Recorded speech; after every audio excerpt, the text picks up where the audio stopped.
Chapter 389. In the boom town of the acid fog canyon, the alarm bell had been ringing for 3 hourglasses. Everyone knew that war was coming. Today we will fight side by side. Jason, the sacred samurai, was appointed as the captain of the assault team by Keys. Before going to the ambush location to wait for orders, he gathered the team and gave a speech according to his past habit. Fight side by side? A barbarian who was assigned to the assault team glanced at his companion beside him. It was a gray dwarf who was covered in plate armor. I don't think that's possible. As if he was amused by his own clumsy joke, the barbarian kept laughing until he felt a chill in his knees. The gray dwarf rubbed his axe and said coldly, "Don't worry, kid. I'll find time to cut you to a suitable size." Fortunately, Jason, who was giving a speech, noticed the commotion and used a stern look to eliminate the possible internal conflict that might erupt. That's the only way, the sacred samurai thought helplessly. After all, he also understood that he was leading a group of villains. In Boomtown, while the servant army from the other dimension was preparing for battle, the two companies of Batsid Devil had already discovered each other's traces in the fog of trickery outside the city. Without a doubt, the two demon commanders with ulterior motives immediately gave the order to attack their comrades. After a fierce battle, a team of steel demons finally won due to their advantage in numbers. As the commander of the winning team, when the steel demon captain personally took off the head of the barbed devil captain, he also got his wish to obtain the other party's general flag. The two companies merged into one, and after obtaining all the gold coins of the other party, the steel demon captain was pleasantly surprised to find that he could finally purchase some resources that were beneficial to him on the exchange list. "Do you want to purchase vision dust?" He hurriedly chose to confirm.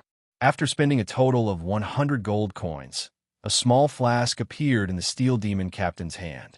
He shook the flask in his hand, looked at the fine sand inside, and opened the cork according to the instructions. With a soft poof, the vision dust in the flask floated out the moment the flask cork was opened. The fog of mystery, which originally blocked their vision and prevented them from using spells, quickly melted like snow under the sun. So it's already so close. The steel fiend captain looked up and saw the towering city walls nearby. The country bumpkin garrisons on the walls entered his eyes. He hurriedly ordered, "Our target is Boomtown. Depart immediately. We will rest and reorganize in this town today."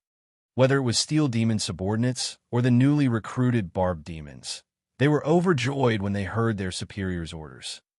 Although the combined strength of the two companies was nothing compared to the previous attacks of the Badhor Legion, the enemy was not the dangerous demons of Tanaree. Fighting against a group of bumpkins from another plane, it would not be easy for them to lose even if they wanted to. Victory for the demons, be in the past or now, was very meaningful. In the small skirmish that had erupted just now, other than the steel fiend captain, many of the steel demons felt that their bodies were about to level up after they won.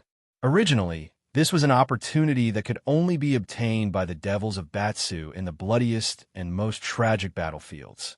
But now, a small skirmish had given them such a reward. If they conquered a town, wouldn't they be able to level up directly?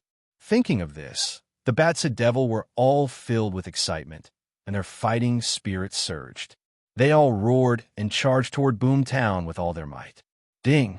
Detected a surge in morale. Automatically activated morale rainbow buff. For a period of time, your soldiers will not be affected by emotional spells such as fear. They will automatically enter the frenzy state and fight to the death without retreating. Not expecting such a surprise, the steel fiend captain was stunned for a moment before he laughed out loud. "Charge! For the glory of the Overlord!" With a clang, the steel fiend captain pulled out the exquisite cold iron greatsword beside him and loudly ordered, "Formation push." This order was actually instructing the steel demons to use two of their innate abilities, Formation Battle and Push Push, as soldiers who fought on the front lines of the infernal battlefield all year round. The steel demons were actually very cunning and powerful warriors. Over the years of endless battles, they had learned many joint combat techniques. When they used Formation Battle, the steel demons would split into independent four-man teams, and these four-man teams would then form a unified square formation and advance step by step. Although the steel demons were very similar to humans, they could still move quickly even if they were covered in thick, cold iron plate armor. When they were in a formation, the two in the front of the four-man team would block the enemy's attacks, while the team in the back would guard against sneak attacks while using spells such as Greater Command or Chant to restrain the enemy spellcasters. Once the two steel demons in the front were seriously injured, their comrades in the back would not hesitate to switch with them. The large square formation made of four-person squads would be seamlessly switched between the front row and the back row when they attacked, just like when four-person squads were fighting. It was like a wave. Often, if their opponents could not kill the steel demons in one go, they would end up being attacked endlessly by the wave. The so-called powerful push attack referred to another one of steel demon specialties. When they used formation battle, the two in the front row would become the two in the back row. Because there's a short gap, the first time they hit the opponent, they could charge up for an attack. In the face of such a charge attack, the opponent would usually be forced to retreat a distance. This way, the steel demons would tear a small hole in the enemy's formation. Under this cycle, no matter how tight the enemy's formation was, it would still be torn apart. It was worth mentioning that the push-push could not only tear apart the enemy's formation, the steel demons could also use this method to attack city gates. Without siege weapons, the steel demons could continuously use push-push on city gates or city walls to gradually shatter them. The captain of the steel demons had this intention. Of course, the defenders standing on the city walls of Boomtown did not want these metal-clad devils to get close to the city walls at all. When the steel demons entered the firing range, which was about 300 yards away from the city walls, the ballistae placed on the city walls began to fire. Arrows like spears faced the dense formation of the steel demons. They did not even need to aim and just kept shooting. Rows of long-range troops from other planes holding bows and crossbows also began to rain arrows on the devils below the city walls. The steel demons naturally did not dare to be careless against the ballistae. They quickly weaved through the formation and carefully avoided them. The arrows shot by the mortal archers were not much of a threat to the steel demons. They only needed to raise their arms to protect their unarmored heads and ignore them. After all, apart from the buzzing sound of angry bees, the arrows did not do much damage to the steel demon's armor. A bunch of bumpkins. Seeing this, the captain of the steel demons curled his lips in disdain. Chapter 390. If you can't stand loneliness, you'll always be a low-level demon. Standing on the platform of the command post, Keyes could not help but think of a sentence in Kanini's notebook as he looked at the steel demons below the city wall. However, even if the Devil Count used this phrase as his motto, he couldn't bear the loneliness. In the end, he was reduced to ashes. To be honest, Keyes did not feel very lucky at first when he saw that only a few steel demons and barb demons were attacking Boomtown. Instead, he felt a little uninterested. However, he quickly reacted and corrected his dangerous and wrong thinking. Only fools who think they're strong will be dissatisfied because their opponents are too weak. Winners only pursue results. The young blue dragon had to choose between being an idiot and being a winner. The result was obvious. Therefore, he straightened his attitude and began to seriously examine this war that he had originally judged to be a battle of weaklings pecking at each other. Looking at it this way, he really saw something. Although the densely charging steel demons would occasionally be hit by the ballista, most of the time they could successfully dodge the ballista attacks by quickly weaving through the ranks to a certain extent. And even if they encountered an unavoidable situation, there would often be several steel demons at the same time to help their companions block the attacks. If Keyes did not know that there was no such thing as camaraderie between demons, ordinary people might have thought that the steel demons were very close to each other. I'm afraid this is a kind of group skill. Keyes immediately thought of a possibility. The denser the steel demons are in the formation, the higher the strength bonus.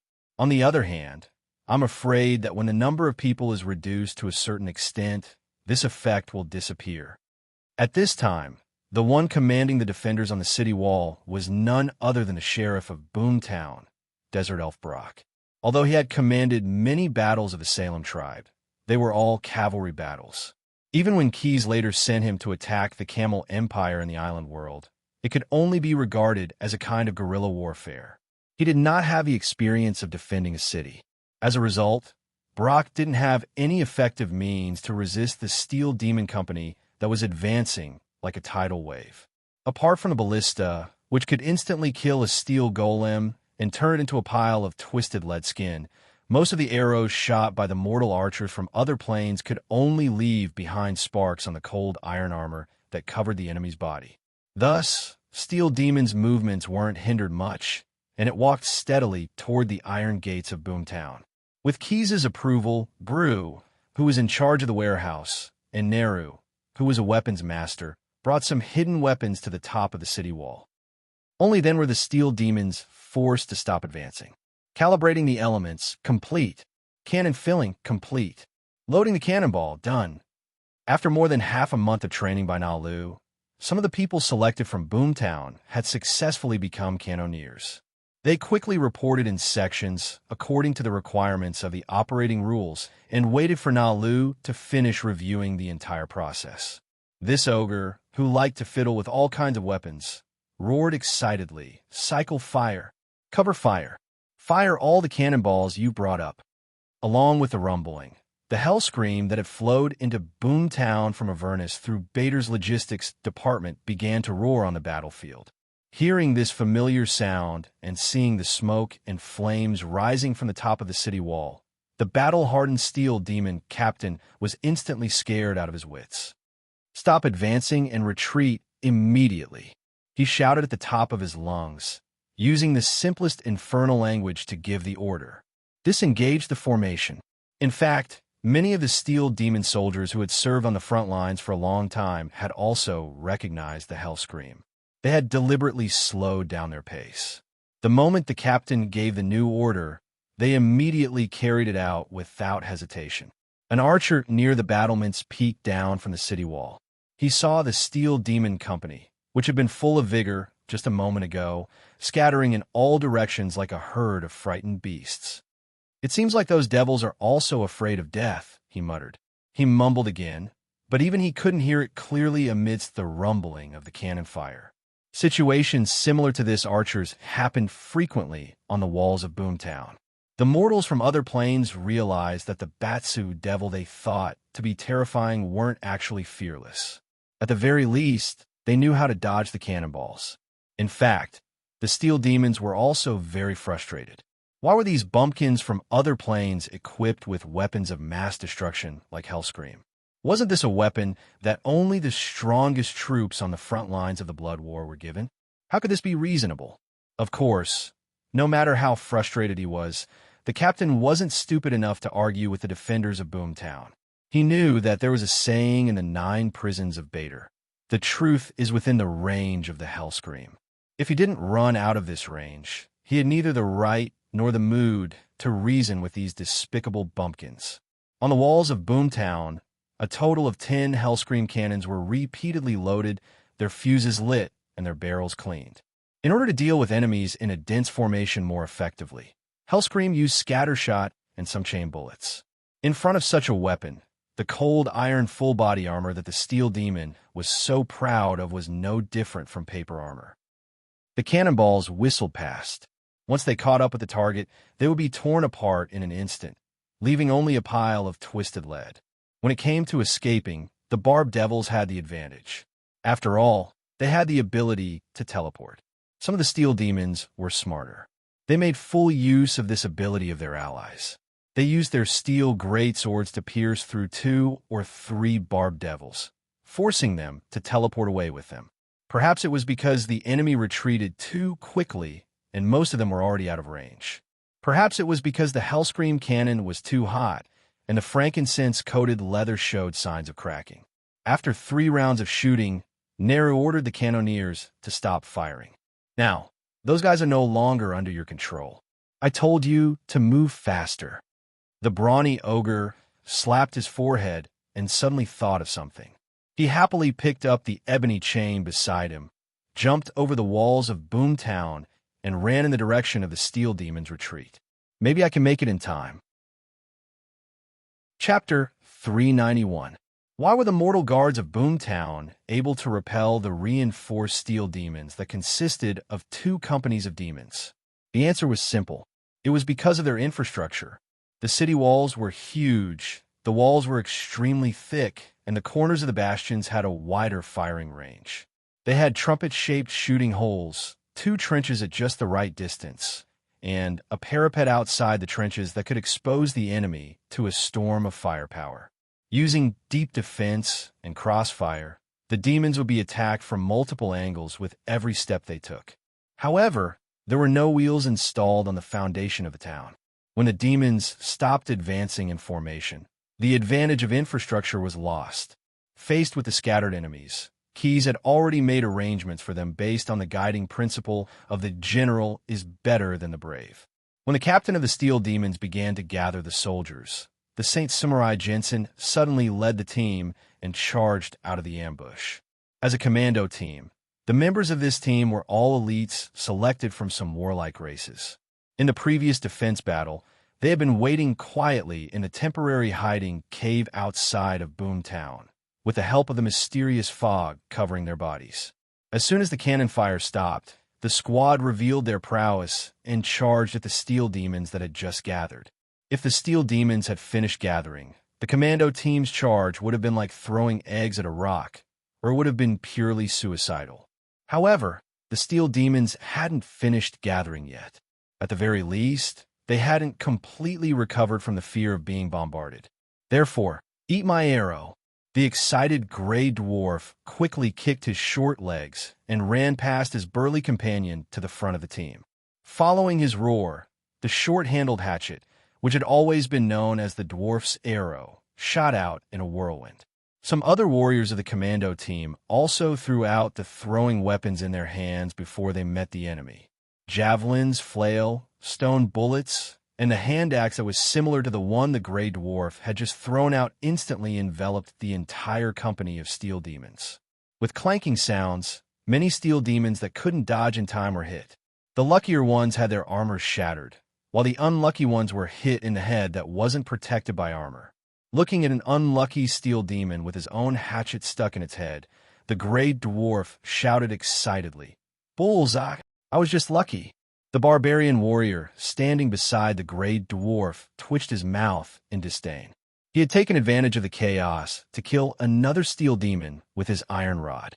Although the assault team had the upper hand, the demons who were gradually coming to their senses were not completely helpless. Just as an evil druid in the form of a giant bear was about to turn the steel demon under him into a sheet of lead, the opponent's spell-like ability suddenly activated. Greater Command. After being hit by this evil spell that was similar to the brainless touch, the giant bear tilted its head and seemed to be at a loss. At this moment, the suppressed steel demon pierced the giant bear's abdomen with its cold steel sword. With a muffled sound, the giant bear's head rolled to the ground. It turned out that a barb demon had used a machete to snatch the head.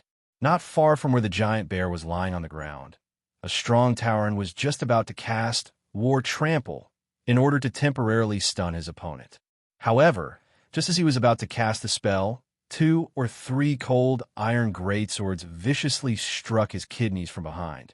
A crazy ratman beast turned into a half-human, half-rat beast.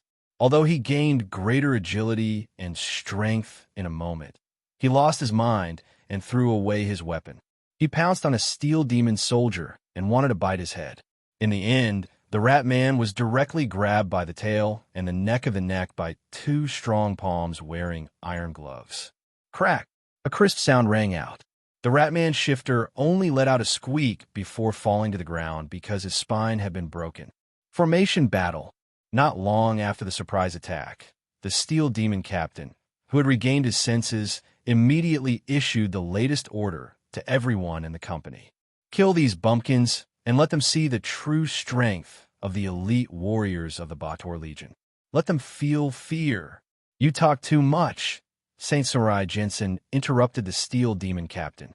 It seems that you are the leader of these devils. Because the armor of the Steel Demons was uniform, Jensen could not distinguish the commander of the other party for a long time after the battle began. Fortunately, the Steel Demon captain gave the order, and the Saint Samurai locked on to the target and immediately executed the beheading. Holding the forged steel horse-slaying sword, a terrifying weapon that had been quenched twice by Ogre Nero himself and plated with a layer of silver on the blade, Jensen slashed at the Steel Demon captain with a terrifying wind pressure and a terrifying momentum. You can't defeat him. The Steel Demon captain's eyelids trembled quickly. The combat instinct that he had cultivated for a long time immediately gave him the most realistic feedback. Without thinking, the Steel Demon captain suddenly activated Powerful Push. With a spell-like ability that was much stronger than ordinary steel demons, he slashed at the Saint Samurai with his sword and flew backward with the force of the recoil. As long as I return to the formation. But before he could land on the ground, Johnson grabbed a round shield from one of the commandos beside him. Shield bash, evil slashing slash. The round shield that was filled with holy power spun rapidly toward the target and hit the refined cold iron greatsword that the Steel Demon captain hurriedly raised to block with an irresistible force. With a crack, the greatsword broke. Due to the material of the round shield, it could not withstand such an impact and shattered as well. However, the vigorous holy power still seeped into the opponent's body. Like a piece of steel that had been corroded by strong acid, the Steel Demon captain's body sizzled and smoke kept coming out. Just as he was about to land and quickly dispel the holy power, a loud roar suddenly came from behind him. I finally made it. Ogre Nero, who had rushed over from Boomtown, saw the Steel Demon captain wrapped in holy power as soon as he entered the battlefield. With a sudden burst of strength in his legs, Nero jumped up from the ground like an arrow released from a bow. He swung the ebony chain in his hand and hit the Steel Demon captain's body like a baseball. Even though his entire body was covered in exquisite cold steel armor, large cracks still appeared on the back of the Steel Demon captain after taking this blow. Under the effect of the great force, not only did he not land, he even flew a little higher and slanted toward the area covered by the mysterious fog. As long as I entered the mysterious fog, however, there was a high chance that things did not go as planned. Before the Steel Demon captain could finish his thought, another figure appeared in front of him. Keys, who was invisible, had already arrived at the battlefield. Tiger Claw style, Dragon Claw, a powerful palm pierced through the Steel Demon captain's heart. In a pile of twisted lead sheets, a small flag slowly rose. Keys raised his hand and picked up his spoils of war. Just like when the Steel Demon captain killed the Barb Demon captain, Keys suddenly heard a notification from the stim game. Demon Sacrifice. The young blue dragon was stunned for a moment before he smiled. Magic power is infinite. Chapter 392. In view of the role of Hellscream in the defensive battle, the weapon forges in Boomtown began to forge cannons with all their might. Nera gave full play to his creativity. This ogre weapon master invented all kinds of cannons. Stone cannons, lizard cannons, snake cannons, double-barrel cannons, and canister cannons. These cannons could shoot all kinds of projectiles, from the more primitive stone projectiles to the highly penetrating iron projectiles, to the copper incendiary projectiles that would spray naphtha after exploding, and a special mortar projectile that could carry captive corpses or voodoo potions. The blueprints and raw materials needed to make them were all paid for by Keys.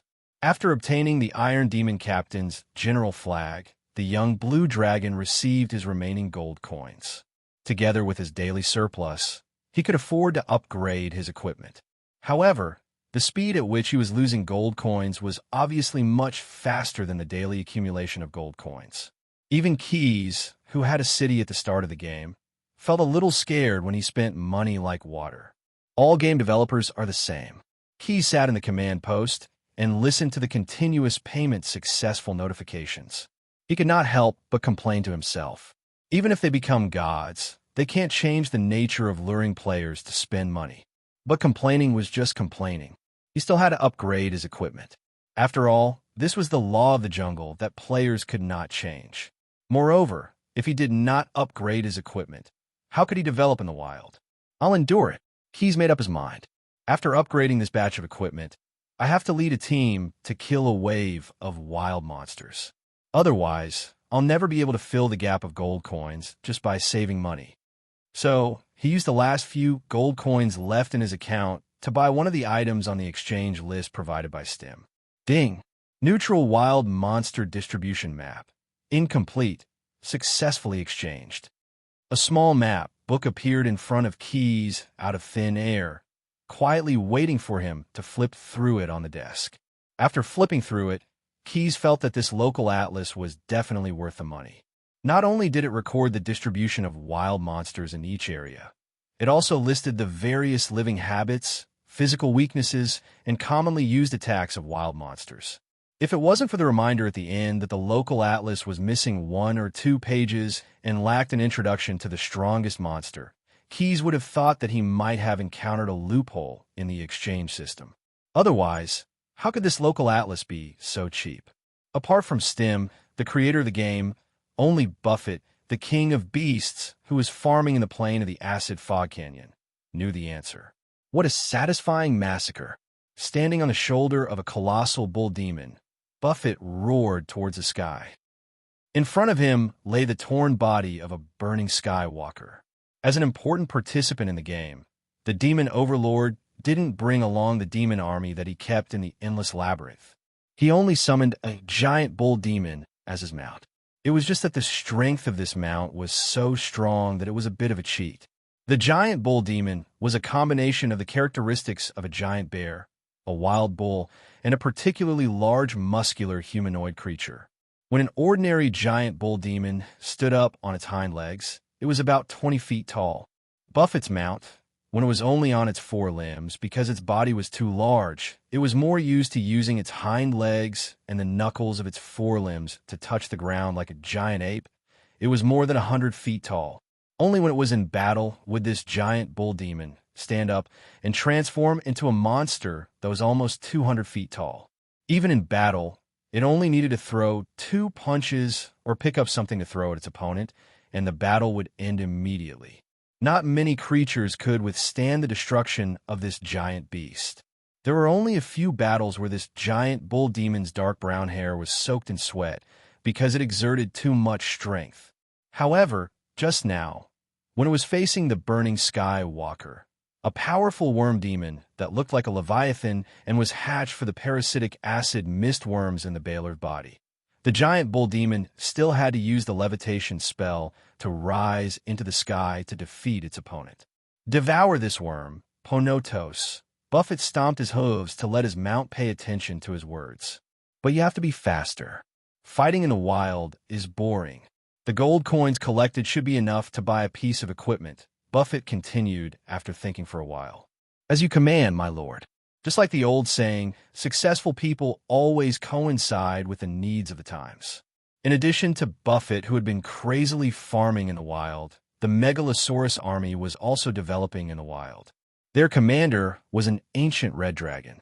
As the most bad-tempered of the pentashade Megalosaurus, its long life had not made it accustomed to thinking calmly. Just by clearing these worms, I have already collected enough gold coins to buy powerful equipment. The powerful Hellfire Tyrant swooped close to the ground and burned a group of calamity worms to ashes with blazing dragon flames.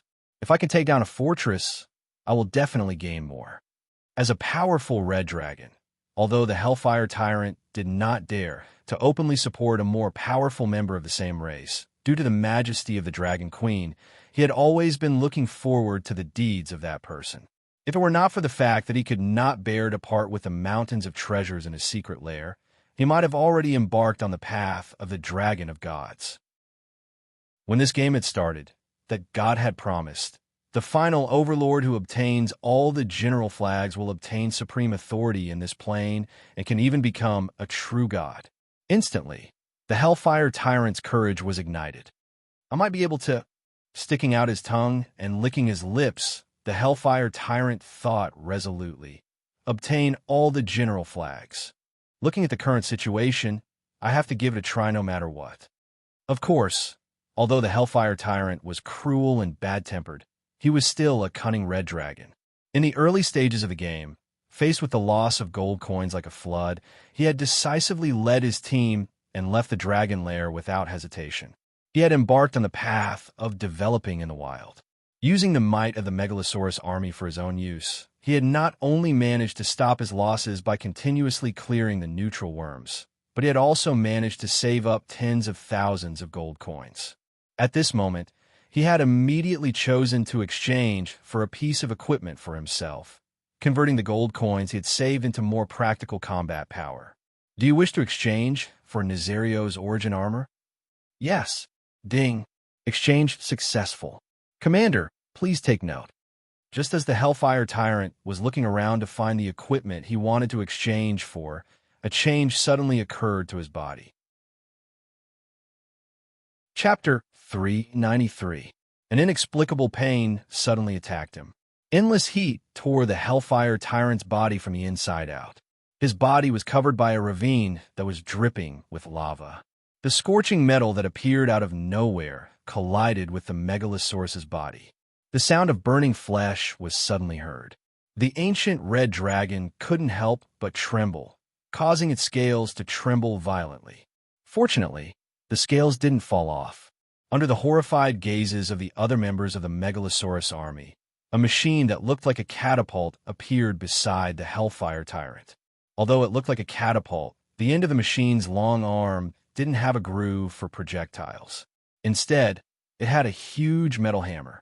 It was as if an invisible giant hand was constantly adjusting the machine's position, helping it to aim at the target and strike.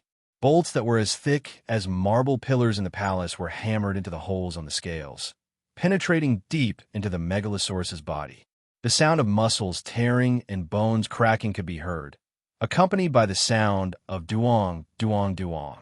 The sound of impact could be heard incessantly. Because it really couldn't bear it, the Hellfire Tyrant couldn't help but roar angrily to relieve the pain on its body. However, the Megalosaurus, who knew him somewhat, could hear some strange emotions in this roar. Is he happy? Tilting its huge, skull-like head, an ancient black dragon softly asked a companion beside it in the dragon language. Many of the five-colored Megalosaurus armies, five-colored Megalosaurus, began to whisper to each other. They began to discuss what the Hellfire Tyrant was doing.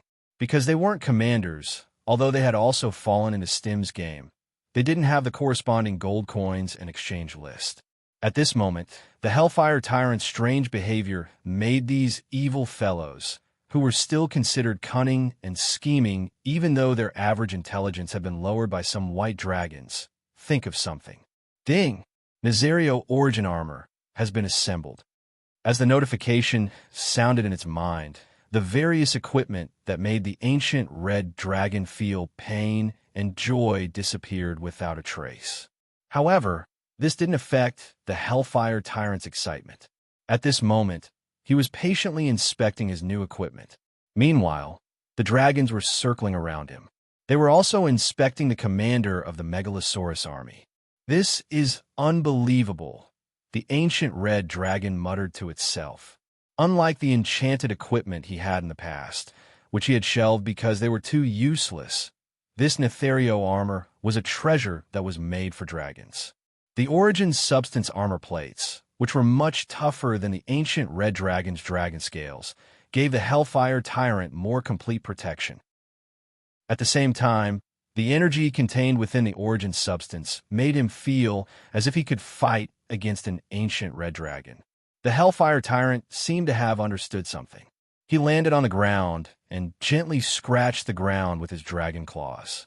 Large cracks quickly appeared on the ground of the acid fog canyon. He could feel the lava churning in the Earth's core, as if it was waiting for his next order.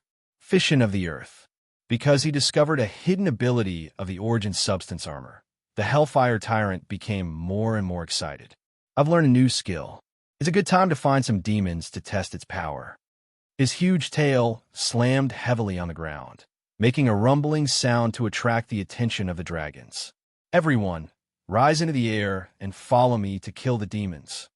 After speaking, without waiting for the other Megalosaurus to react, the Hellfire Tyrant suddenly leaped into the sky, spread his wings, and shot into the distance. Since the commander had set off, the Megalosaurus naturally followed behind. However, the Hellfire Tyrant, who left excitedly, didn't know that in the team behind him, there was a young Megalosaurus looking at him with envy and jealousy. It seemed to be weighing the pros and cons. I can replace him, but not today. Because they could fly, most of the time, the Megalosaurus army was able to arrive at the battlefield extremely quickly. Because the acid fog plane wasn't very large, even if they had almost carried out the operation to attack the broken Cliff Demon Lord's palace, the Megalosaurus army would only need to fly for half a day at most according to the plan. However, under the leadership of the Hellfire Tyrant, they were able to follow the trail of the pale green sun for an entire day. Although the Megalosaurus army would occasionally rest for a while to kill the demon worms scattered around and devour some food, the Hellfire Tyrant gave the Hellfire Tyrant a lot of time. However, most of the time, the Hellfire Tyrant only gave the giant dragons a little time to eat. It was only enough to ensure that they swallowed the food in one gulp. Then it would take the lead and rush to the next target. If the other Megalosaurus had the qualifications to exchange for the neutral monster distribution map, incomplete, they would realize that the Hellfire Tyrant's route was actually very methodical. It not only took into account the gathering points of the smaller monsters, but also headed straight for the monster community with the highest reward on the map. At the same time, it was also an important stronghold of the Hellfire Tyrant. It was the creation laboratory where the Hellfire Tyrant created the cataclysmic worm colony and the sky-burning walker.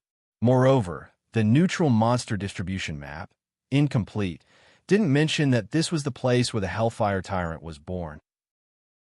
The former demon lord of the acid fog canyon plain, Tamher, had created the terrifying Hellfire Tyrant here.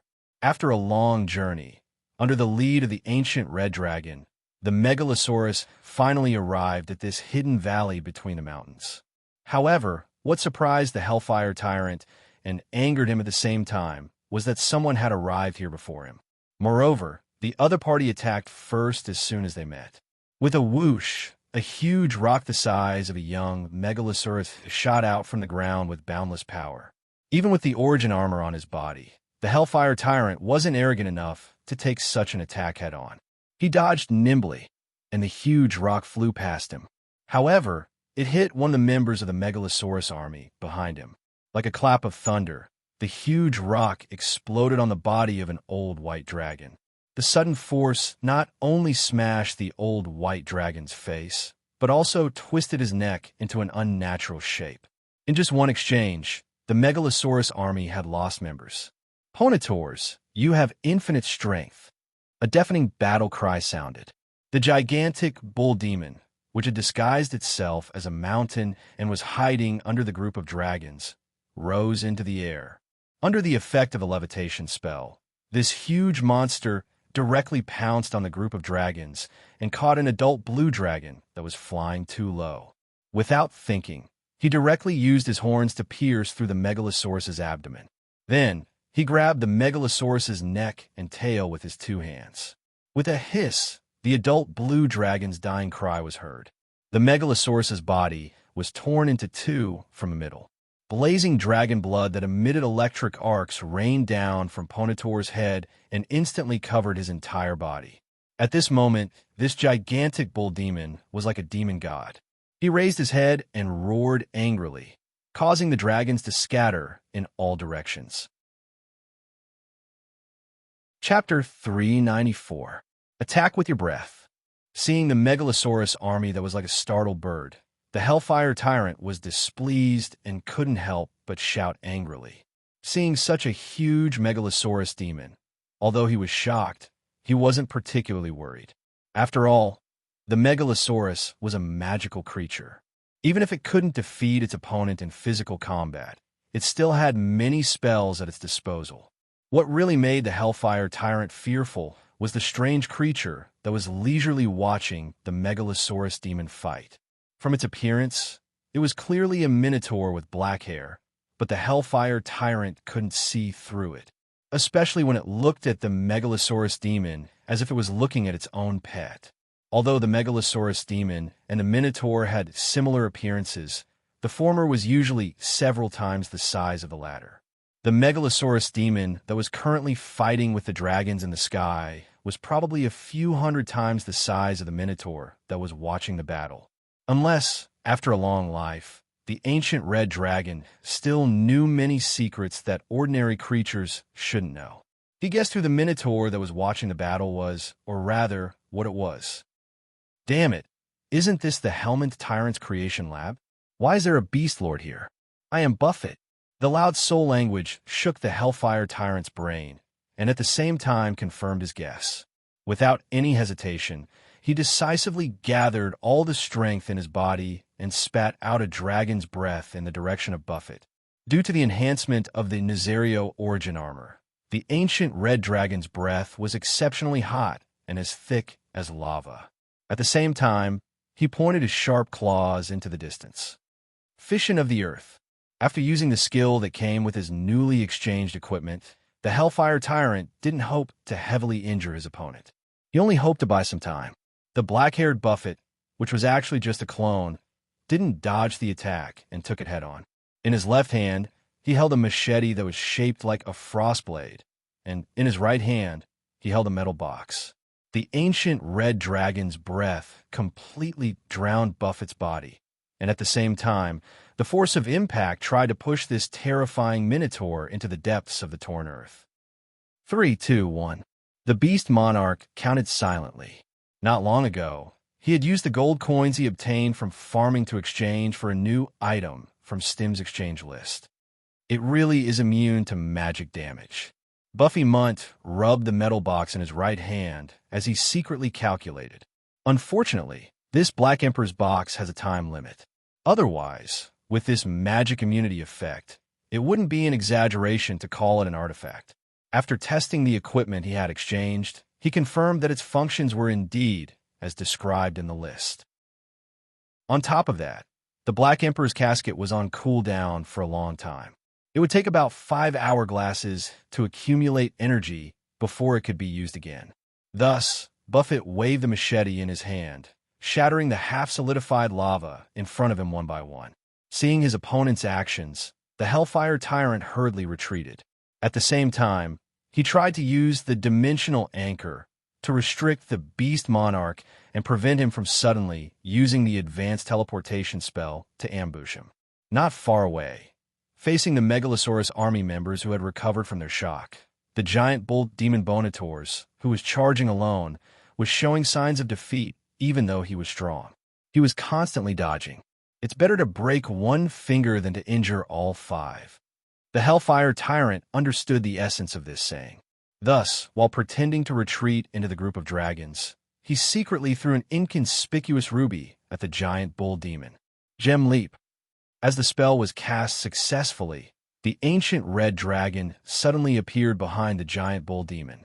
This spell was even more covert than the teleportation spell, except that the cost of using it once was a little high.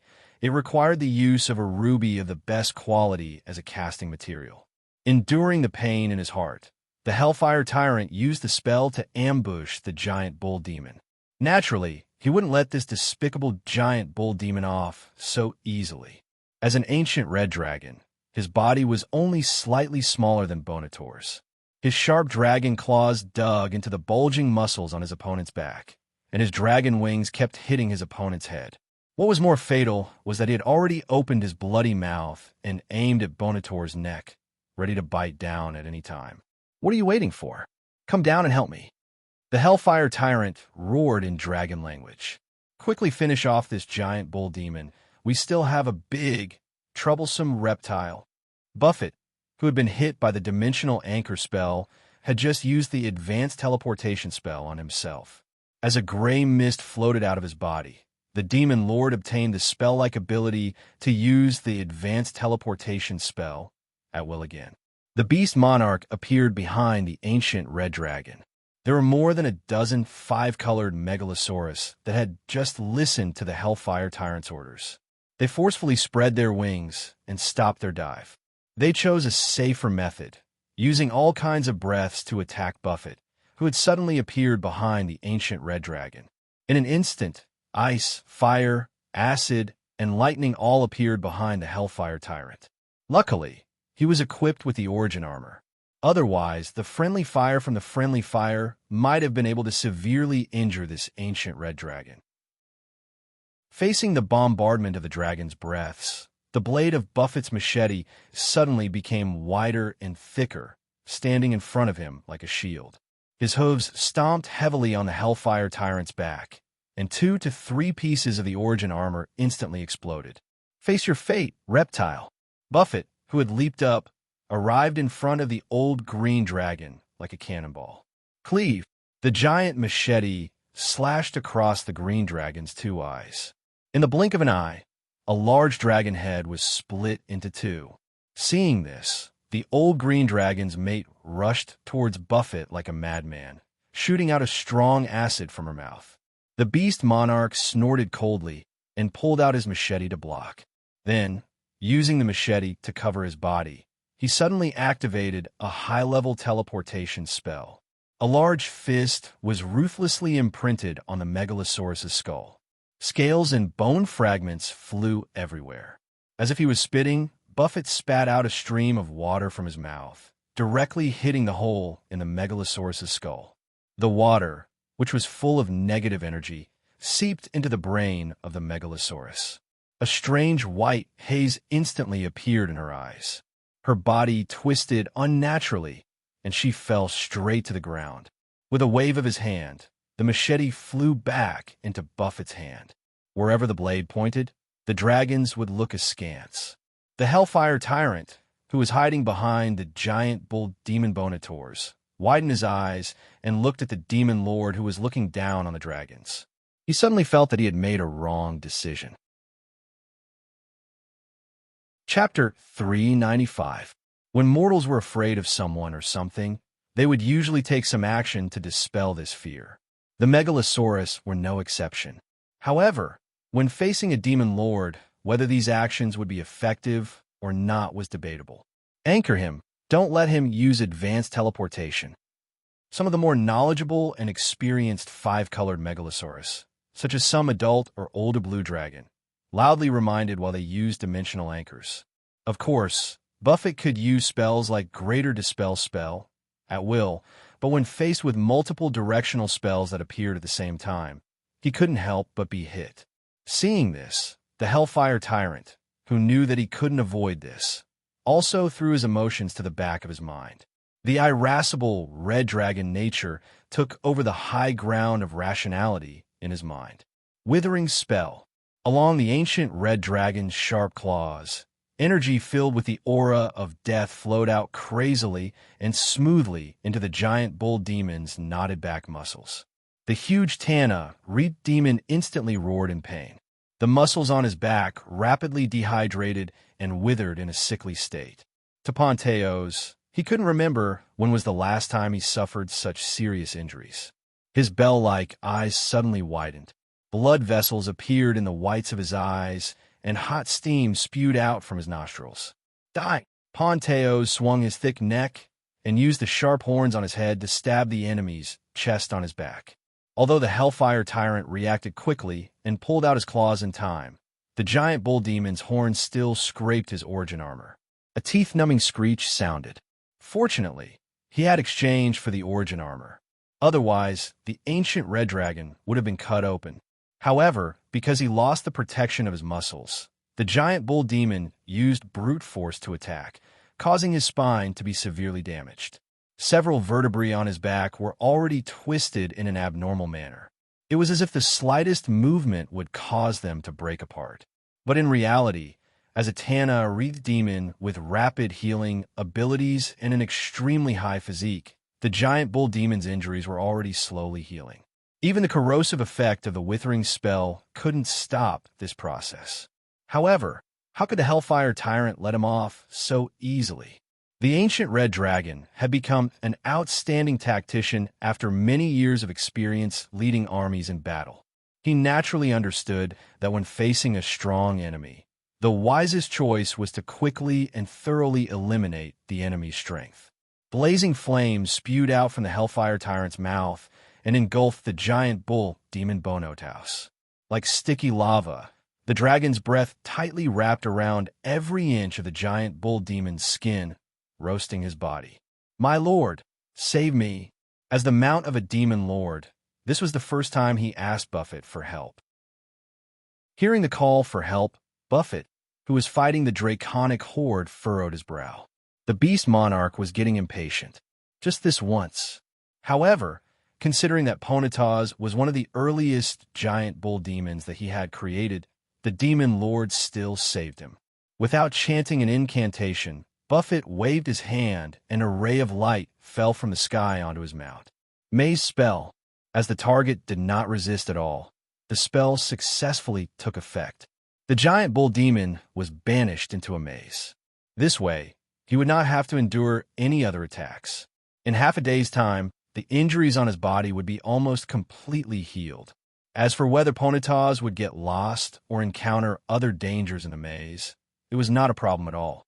Because they had inherited some special abilities from Buffett, colossal bull demons could take care of themselves no matter what kind of labyrinth they were in. Moreover, for them, finding the exit of a labyrinth or going back the way they came was as easy as eating and drinking. At this moment, only Buffett, who looked like a minotaur, was fighting the draconic horde in the sky with his flying spell. After carefully observing for a while, the Hellfire Tyrant found that the demon lord's body would shine with a light blue halo from time to time. The members of the Megalosaurus army took turns to cast Dimensional Anchor on him, and he kept dispelling the spell. This is an opportunity. The ancient red dragon carefully assessed his opponent. No one can resist the encirclement of the Megalosaurus army. Previously, when he slaughtered the worm demons in the neutral wilderness, it brought him a lot of gold coins, eliminating a demon lord. Even if he knew very well that the other party should only be an incarnation of the demon lord, would definitely bring him a huge harvest. Normally, the Hellfire Tyrant would be more cautious and consider the pros and cons of the situation. But now he was only thinking about how to successfully become a god. This was the only thing he wanted to consider at the moment. As for whether killing Buffett by force would cause the Megalosaurus army to suffer heavy losses, it was completely out of his consideration. Use control-type spells. After quickly sorting out his thoughts, the Hellfire Tyrant decisively ordered, "Close the distance and finish the battle." Hearing the commander's instructions, some of the five-colored Megalosaurus even suspected that they had auditory hallucinations during the battle. The scene of the terrifying Tauren wielding a machete and slaughtering two Megalosaurus in a row was deeply engraved in their minds. However, due to the prestige that the Hellfire Tyrant had accumulated in the past, most of the Megalosaurus chose to listen to the commander's orders. Although it was only the first half of the order. Petrification, Blinding Ray, Physique Siphon, Malicious Transfiguration. Spells that could effectively control the opponent in battle and interfere with their actions were continuously used by the Megalosaurus. However, none of the five-colored Megalosaurus took the initiative to carry out the second half of the order, to rush up and fight Buffett in close combat. A bunch of timid fellows. Seeing this, the Hellfire Tyrant secretly criticized, "I still have to do it myself." He pondered for a moment and saw and confirmed that several control-type spells had already taken effect on Buffett. The ancient red dragon cast a shrinking spell on himself to reduce his body size to that of a red dragon in its prime. The change in body size brought the Hellfire Tyrant a higher increase in agility. As for the reduction in strength, because he was wearing the Nizariosaurus armor, he was actually not affected too much. Watch carefully. He looked up to the sky and roared in dragon language. "I'll let you fellows see how a powerful red dragon fights." As he spoke, the Hellfire Tyrant leaped up from the ground like an arrow leaving the bow. He opened his bloody mouth and used the dragon flame to open up a path. With this breath, the opponent's vision would be blocked, making it more convenient for him to attack the opponent when they were unprepared. However, because of the dragon flame, the Hellfire Tyrant did not see that Buffett's face showed a cunning smile. Chapter 396. Any creature would be astonished when they attacked with full confidence only to be met with a setback. Could it be that the bull, is baiting the enemy. The ancient red dragon that was prepared to use its sharp claws to rip open Buffett's throat realized that it had only grabbed an illusion at the last moment. Beside him, there was a sudden sound of a sharp weapon slicing through the air, making a dangerous and fatal sound. The Hellfire Tyrant subconsciously raised his forelimbs, allowing the thick armband of the origin armor to block the sharp blade. He hurriedly turned around and retreated. In a normal battle, he would only need to open his huge bat wings to protect his body when faced with such an attack. However, he did not dare to be careless now. After all, his opponent was a demon lord, and the weapon in his hand was definitely not ordinary.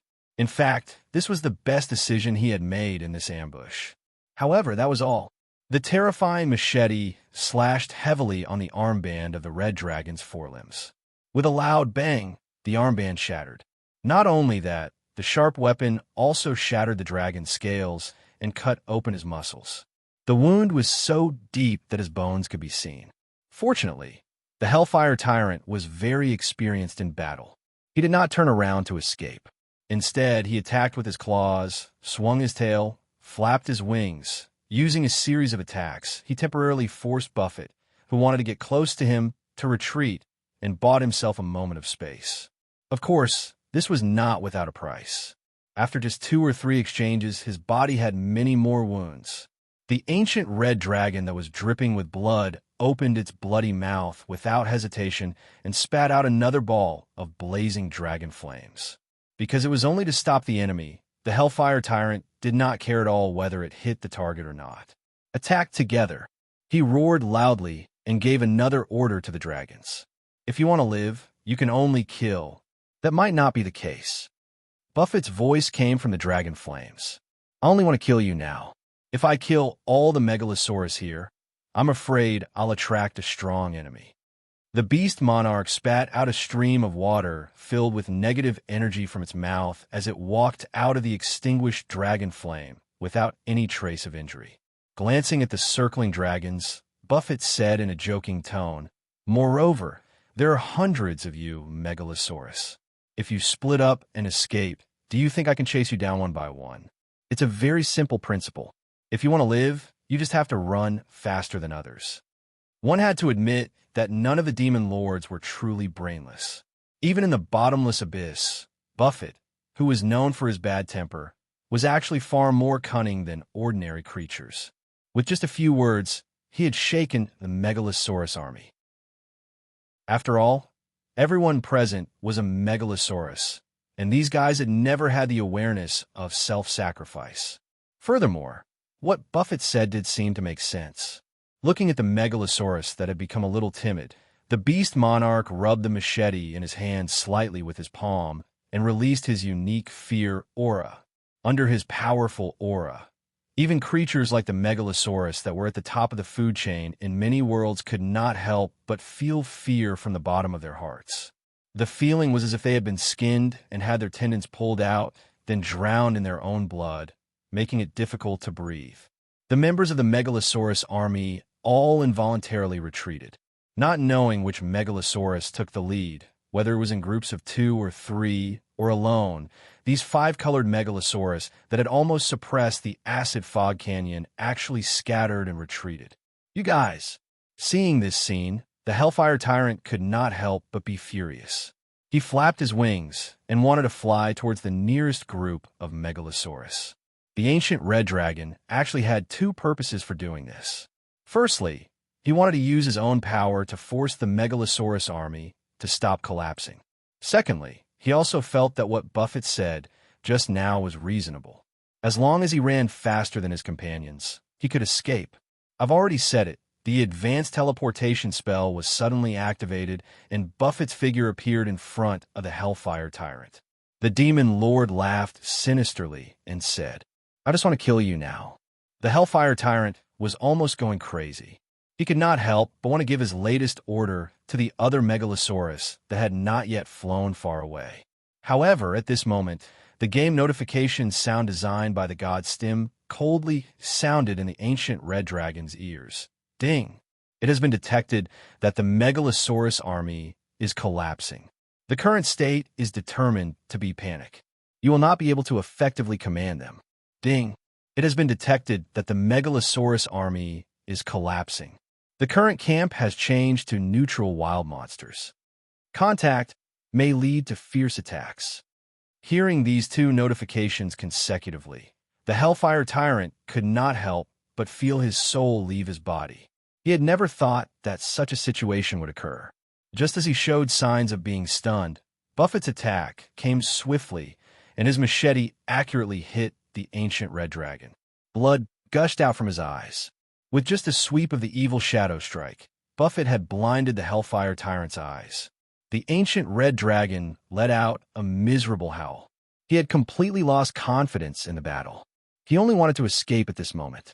At the same time, the notifications sounded again, but this time the Hellfire Tyrant was pleasantly surprised. Ding! Health points are too low. It has been detected that you have 3,000 gold coins left. Can be exchanged for a secondary resurrection stone once. Do you want to use it? The so-called secondary resurrection stone was actually a tool compared to the complete resurrection stone. As the god of the virtual game, Stim had designed many similar tools in order to make the game participants develop the habit of spending money. Exchanging for a complete resurrection stone required 30,000 gold coins, but a secondary resurrection stone only required 3,000 gold coins. Of course, there were definitely some disadvantages to using a secondary resurrection stone. The user would permanently lose a part of their strength. After being revived, the user of the secondary resurrection stone would have to go through a period of weakness that lasted for 10 hourglasses. During this period, most of their abilities would disappear, and they would become easy targets for other game participants. Although using a secondary resurrection stone was a scam, the Hellfire Tyrant currently had no other choice. Exchange. Immediately, Buffett's machete smashed the origin armor in front of the ancient red dragon's chest and ruthlessly stabbed into his heart. However, with a flash of light, the demon lord, who had rushed forward to bathe in the dragon's blood, missed. Greedy dwarf. The beast monarch was very confused. He flipped through the exchange list and could not help but point at the sky and curse. Chapter 397. The pain that was enough to tear apart the soul caused the Hellfire Tyrant to stagger. However, he still persisted in his actions.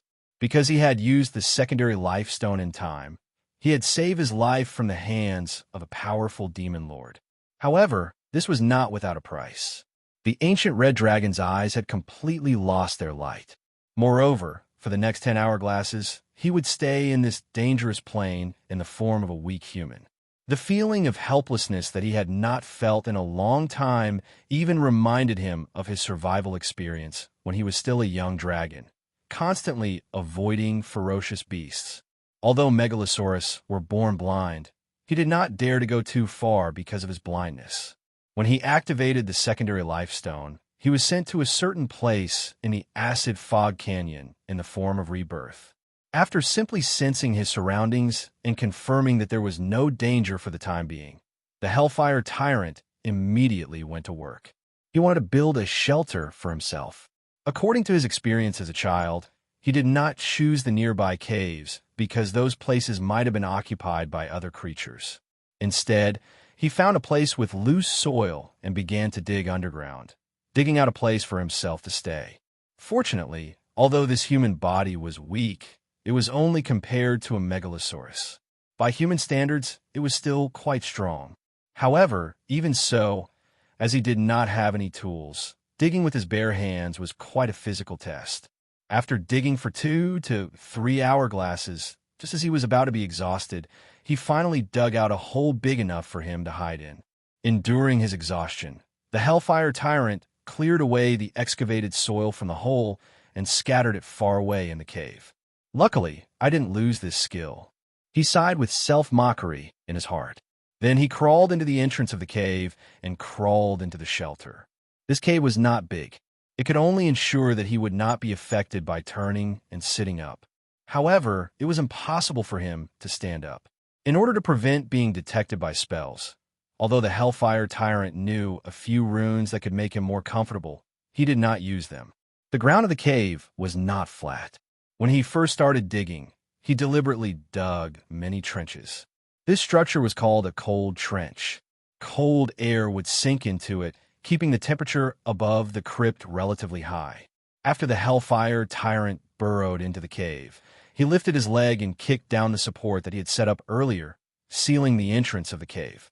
Only an L-shaped passage, which was smaller than an adult's arm, was left as a ventilation duct for the shelter. Because this plain was shrouded in acid fog all year round, the soil had a pungent, sour smell. The smell in the crypt was even stronger. However, the Hellfire Tyrant couldn't be picky now. He could only try his best to adapt to the environment here.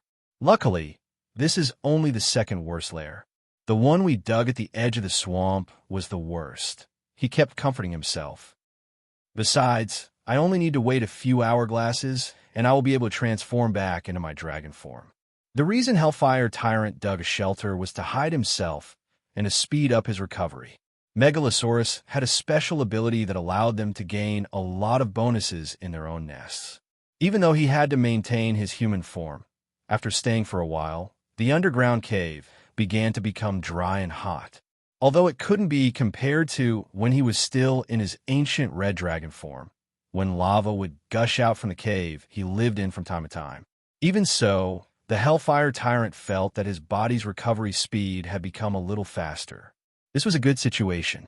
Unfortunately, misfortune was a blessing in disguise, and a blessing in disguise. He was blind and extremely tired. He didn't have the mood to read at all. Naturally, he didn't know that a new location had been refreshed in the neutral wild monster distribution map, incomplete. Ding! Detected the existence of a wild monster lair nearby. Holding a scroll-like object, a certain goblin-like green-skinned creature lowered his head and carefully searched according to the map. Referring to the map, he finally confirmed the ownership of the wild monster lair nearby. The description on it was quite accurate. Hellfire Tyrant's shelter. The lair's level was burrow. There's an ancient red dragon hidden here. However, because it had just used the secondary life stone, it is in an extremely weak state. If you successfully kill it, you will obtain the dusty general flag and damaged Nethario origin armor, as well as several gold coins. The challenge level was easy. The main difficulty of the challenge was to find the location of the lair. It was recommended to carry out immediately. Looking at this information, Daramar, who had transformed into a dragon vein goblin, couldn't help but chuckle. After the dragons were defeated, as a hidden general flag owner, he chose to leave alone in order to continue hiding his secret. Previously, when the Hellfire Tyrant led the team to clean up the worm demons, he understood that doing these things might be rewarded. After hunting some worm demons, Daramar finally obtained gold coins for the first time and came into contact with the exchange list. Without thinking, he used the few gold coins he had to exchange for a neutral wild monster distribution map, incomplete. When he opened this scroll, based on the location of the wild monsters nearby, a new location appeared in front of him. Daramar discovered that the former commander of the Megalosaurus army, the ancient red dragon Hellfire Tyrant, had been reduced to a weak neutral wild monster. How could he not be pleasantly surprised? This was a once-in-a-lifetime opportunity. Although the Hellfire Tyrant should not have much gold coins left after being killed by Buffett once, he was still the former commander of the Megalosaurus army. As the saying went, a starving camel is still bigger than a horse. Furthermore, this was an ancient red dragon. Without any hesitation, Daramar immediately took action. He first cast 2 spells on himself. Cat's Grace. Owl's Insight. The former could increase his stealth ability so that he could quietly approach his prey. The latter could increase Daramar's perception so that he could find the enemy's lair. In addition, the Megalosaurus had a keen sense of sight and smell. Not long after, Daramar noticed that there was a small hole not far away that was emitting some heat. A sinister smile appeared on the face of the dragon vein goblin that he had transformed into. He walked to the side of the hole and extended a thin finger. Ice Magic Ball. Bigby's Crushing Palm. A sudden chill crazily surged into the Hellfire Tyrant's shelter. Then, the top of the crypt was blown into pieces. Daramar held a green dagger that was dipped in poison and grinned hideously as he jumped into the overturned crypt. Not long after, this guy carried a set of armor that looked a little damaged and climbed out of the collapsed ground. However, not only was the armor slightly damaged, but it was also mixed with some minced meat and fresh blood. It was as if it had been peeled off from the wearer's body. Chapter 398. We have to think of a way, Crifius said with certainty. Without a leader, the dragons will cause a lot of trouble. The few pentacolored megalosaurus squatting in front of her quietly listened to her, but they remained silent and did not speak. So far, 2 natural days had passed since the megalosaurus army was defeated. With the idea of survival as a group, even if a large number of megalosaurus chose to escape alone at that time, they still gathered together in the end. There were only a few exceptions.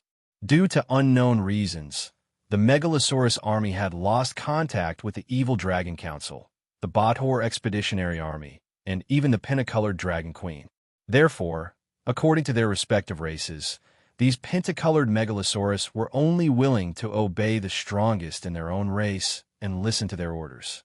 The 3rd generation of gods, Cryphia, the red dragon, was also one of the 5 megalosaurus, and she was currently busy hosting a meeting. Her attitude was very clear, and that was to reorganize the megalosaurus army so that they could unify the power of all the megalosaurus and break through the current situation. However, the other pentacolored megalosaurus powerhouses had very ambiguous attitudes, as if they were not very interested in this proposal. Everyone, we have to come up with a plan today. The silence of the other megalosaurus made Cryphia very unhappy. She raised her wings slightly, and cracks appeared on the mountain peaks under her claws. We are all legendary megalosaurus, and our strength is not much different from each other. If we rashly reorganize the megalosaurus army, an ancient black dragon pondered for a moment and took the lead to break the deadlock, but his words were interrupted. There will definitely be a great battle. The one who spoke was an ancient green dragon. Its strength was similar to that of the ancient black dragon, so it was not very polite. However, although it was reprimanded, the ancient black dragon was not angry. Instead, it nodded in agreement. There were a total of 5 megalosaurus present. Other than the ancient white dragon that had just crossed the threshold of legendary, there was only one blue dragon that had yet to express its opinion. Your Excellency, Sirota. Turning her head towards the silent legendary blue dragon, Cryphia asked, I would like to hear your opinion. If Keys were here, he would definitely be shocked. This legendary blue dragon was the former owner of the Dragon Nest territory, the Thunder Duke, and the leader of the Blue Dragon clan in the Ashes Plain, Sirota. Because of the ancestral oath, Sirota led some of his descendants, including Keys, to Avernus through the Otherworld Gate.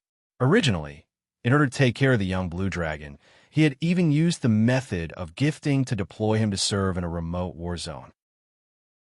But who would have thought that Keys would be forced to participate in the airdrop operation and become the most dangerous paratrooper from hell? Since then, Sirota had not received any news about the young blue dragon until he also came to the front line of the Blood War. Every time he thought of this, he would feel a little pity for this descendant who might have died long ago. He even felt a little guilty. And this also strengthened Sirota's belief that he had to do his best to take care of the descendants of his nest who had come to the acid Fog Canyon Plain. Otherwise, before the Blood War ended, the descendants of the Blue Dragon clan would probably be slaughtered to the point that not even a tenth of them would be left alive. Your Highness, Sirota chose his words carefully and tried to use the most tactful tone possible to say, I think now is not the best time to elect a new leader. Why can't we first find a safer place and build a strong defensive fortress before considering the election? Cryphia was already somewhat dissatisfied. After hearing Sirota's suggestion, she felt that she was being patronized. As a red dragon, as well as the pride of being a direct descendant of Tiamat, she was already burning with anger at this moment. But just as she was about to flare up, and angrily rebuked Soroda's words for surrendering, Crypheus suddenly noticed that the other Megalosaurus were actually tapping their tails on the ground rhythmically. Generally speaking, such small movements by Megalosaurus indicated that they were weighing the pros and cons, or even that they were concerned. As a young and old dragon, for an ancient dragon, the fact that Soroda was able to advance to legendary was enough to prove his excellent talent. Therefore, although he was not the strongest among the Megalosaurus present, the other Megalosaurus actually valued his opinion very much. Moreover, what Soroda said was indeed very reasonable. Instead of using powerful strength to deter the dragons, they had to engage in a bloody struggle. Giving an acceptable target and luring the dragons to take action was instead a more reliable integration method. After thinking through all this, Cryphea immediately fell into deep thought. She really could not deny that Soroda had indeed made a good suggestion. What about the manpower to build the defensive fortress? After all, compared to destruction, we are actually not good at building. The one who raised the question was the ancient white dragon who had not mentioned a word just now. Usually, he liked to be called Frostwing by the other Megalosaurus. A white dragon was actually able to point out the problem in the plan, which really surprised the other Megalosaurus. But on second thought, they were relieved. Frostwing was the oldest Megalosaurus in the Megalosaurus army. Through sniffing the pheromones exuded from his body, they even felt that Frostwing was almost at the ancient age stage. Even if the white dragon's starting point was really not that impressive among the Pinochet dragons, the long years were enough to make up for everything. At least, this ancient white dragon named Frostwing had already possessed wisdom far beyond his peers long before he advanced to legendary. In the face of the question, Soroda, who had made this suggestion, first nodded slightly to express his respect for the wise elder. Then he replied, "The servant corps used to be the slaves who had been serving the dragons food and living. Now it seems that in the current situation, where the logistic supply of Bardo has been cut off, is undoubtedly a great waste of the human resources of the servant corps." With just a few simple sentences, the other four Megalosaurus understood Soroda's meaning and expressed their agreement again. Seeing this, Soroda continued to add, "However, we have to move faster. The servant corps station is actually closer to the Bardo Expeditionary Army camp.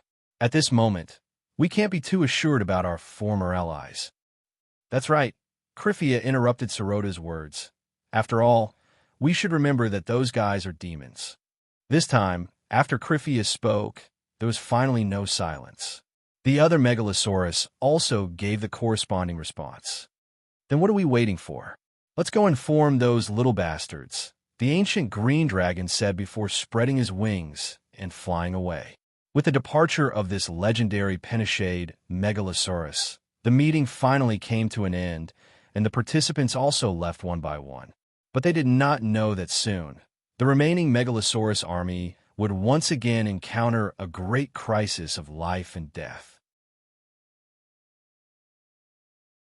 Chapter 399. What do you think? Delamar savored the drink in his cup. He asked his new ally, as if he didn't care, "Or do you think my suggestion isn't tempting enough?" Seeing Delamar's expression, the burnt sacrifice demon commander of the Bateau Expeditionary Army was unhappy, but he didn't show it. As a Batsu commander who is active on the battlefield, the burnt sacrifice demon was always able to remain calm. It was a stark contrast to his boorish appearance. His wings were like a dragon's, and a thick layer of ashes and flames covered his strong body like a shell. After Stim's game started, the burnt sacrifice demon also became the owner of a general flag and participated in the fight for the position of overlord. Because he was stationed far away from the Bateau Expeditionary Army's main camp, he didn't interact with the other Batsu commanders. Therefore, at the beginning, he wasn't attacked by his colleagues. Moreover, the burnt sacrifice demon had his own base. It was said that this city was once under the jurisdiction of an advanced army commander who opened Hell Fortress for the Bateau Expeditionary Army. However, the burnt sacrifice demon estimated that the advanced army commander had probably died in the acid fog canyon dimension. When the burnt sacrifice demon took over this place with his army, although there were traces of city, it had already collapsed. The battle-hardened burnt sacrifice demon naturally understood the importance of a bridgehead. At the same time, he raised his guard against this dimensional war. The first order he issued was to have his subordinates build a new fortress here. Due to his distrust of the logistics bureaucrats, the burnt sacrifice demon relied on his connections in the Nine Hells to build many self-sufficient weapon workshops for the Batsu soldiers in his fortress. Also, because he had a hound demon army under him, the burnt sacrifice demon also stocked up on canned meat that was a specialty of the Nine Hells to satisfy his craving for flesh and blood. Therefore, similar to the young blue dragon, this great demon didn't feel any pressure in the early stages of the fight for the position of overlord. Over the past few days, he had obtained quite a lot of gold coins by slaughtering demon worms and managing the city. However, like a miser, the burnt sacrifice demon never opened the exchange list to exchange for anything. Until today, before a certain dragon vein goblin that claimed to be able to bring him great benefits appeared, he didn't want to use these gold coins. After all, these gold coins of unknown origin seem to be related to the tricks of a god. Actually, your plan isn't bad. The burnt sacrifice demon thought for a moment before saying to Dalamar, "But I don't believe you." The demon stated the simple truth. The green-skinned dragon vein goblin pretended to be very sad and said with tears flowing down his cheeks, "Sob, sob, I thought you could see my good intentions. This is a win-win plan, but I need you to... I'll invest in advance." Daramar suddenly laughed. "Anyway, the gold coins that I've accumulated should be spent." As he spoke, he took out a bloody set of armor and placed it on the table before pushing it in front of the burnt sacrifice demon. Dalamar. Of Dalamar's. The burnt sacrifice demon didn't touch it with its palm. It only heard the notification and understood the origin of the Nazario origin armor. After understanding the various functions of this armor, the burnt sacrifice demon had the urge to kill Dalamar Goblin and steal the armor, if not for the fact that it was damaged and was more suitable for the Megalosaurus. This armor was obtained from the exchange list? The great demon asked. Its previous owner. The burnt sacrifice demon suddenly felt a little excited when he received an affirmative reply and didn't receive any warning from the lie detection spell. He originally thought that most of the items on the exchange list were defective items that were used to deceive people into spending gold coins. But who would have thought that the items exchanged with gold coins were treasures that could greatly increase the user's strength? The burnt sacrifice demon couldn't help but be tempted. Maybe I could try his plan.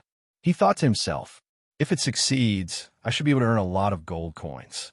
Of course, Commander Batsu didn't strictly follow Dalamar's plan. The green dragon, the great demon, saw through Dalamar's true identity. He hoped that the burnt sacrifice demon could ambush the Megalosaurus army that was preparing to migrate with him. He also needed the burnt sacrifice demon to buy alchemy bombs from the exchange list. Dalamar Goblin promised that he had a way to lure the dragons to a valley suitable for alchemy bombs so that the burnt sacrifice demon could detonate the bombs. After the bombs were detonated, most of the Megalosaurus would be injured. Then, the burnt sacrifice demon would lead his army to defeat the enemy. In exchange, Dalamar Goblin made a request to the burnt sacrifice demon. He hoped to obtain the Megalosaurus that weren't dead yet. Batsu guessed that Dalamar Goblin wanted to unify the Megalosaurus and become the new leader of the Megalosaurus army. But how could the burnt sacrifice demon do as he wished? Not to mention, there was a possibility that the Megalosaurus would inform the Dragon Queen or the Evil Dragon Council in the future, causing the burnt sacrifice demon to be punished. Considering that they were fighting for the final overlord, letting the green dragon lead the dragons would undoubtedly increase the number of opponents. Therefore, Commander Batsu made up his mind. If he was going to do it, he had to leave no one alive, including Dalamar. He had to eliminate all the Megalosaurus. Thus, the burnt sacrifice demon waved his hand and stored the Nazario origin armor into his spatial equipment. I agree with your plan, but, he continued, You have to explain to me how to lure the dragons into the trap. Dalamar smiled confidently, but such an expression on a dragon bloodline goblin's face only made others feel that he was treacherous. First, we have to find a suitable valley. Then, I'll personally set up the bait so that the dragons can't ignore it. Hearing Dalamar Goblin's plan, the burnt sacrifice demon showed a satisfied expression. He extended his hand. Deal, Mr. Green Death. Happy cooperation. Happy cooperation. The dragon bloodline goblin also extended his hand and held the burnt sacrifice demon's hand tightly. His flesh sizzled as it was burnt. However, Dalamar Goblin still maintained his smile.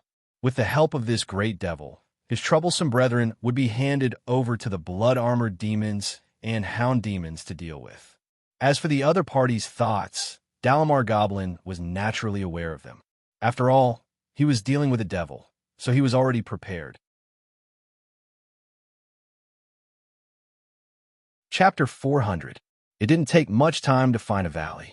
After all, there were many ravines in the acid fog canyon. The second step was to bury the alchemy bombs that he had exchanged from the exchange list in this valley. Ding! Do you wish to exchange for alchemy bombs? Each alchemy bomb costs 30 gold coins. Each player can exchange for a maximum of 50 bombs. The notification sounded in the burnt sacrifice demon's ears. He carefully checked his mental state to make sure that he wasn't affected by the spell. Then, he made his choice.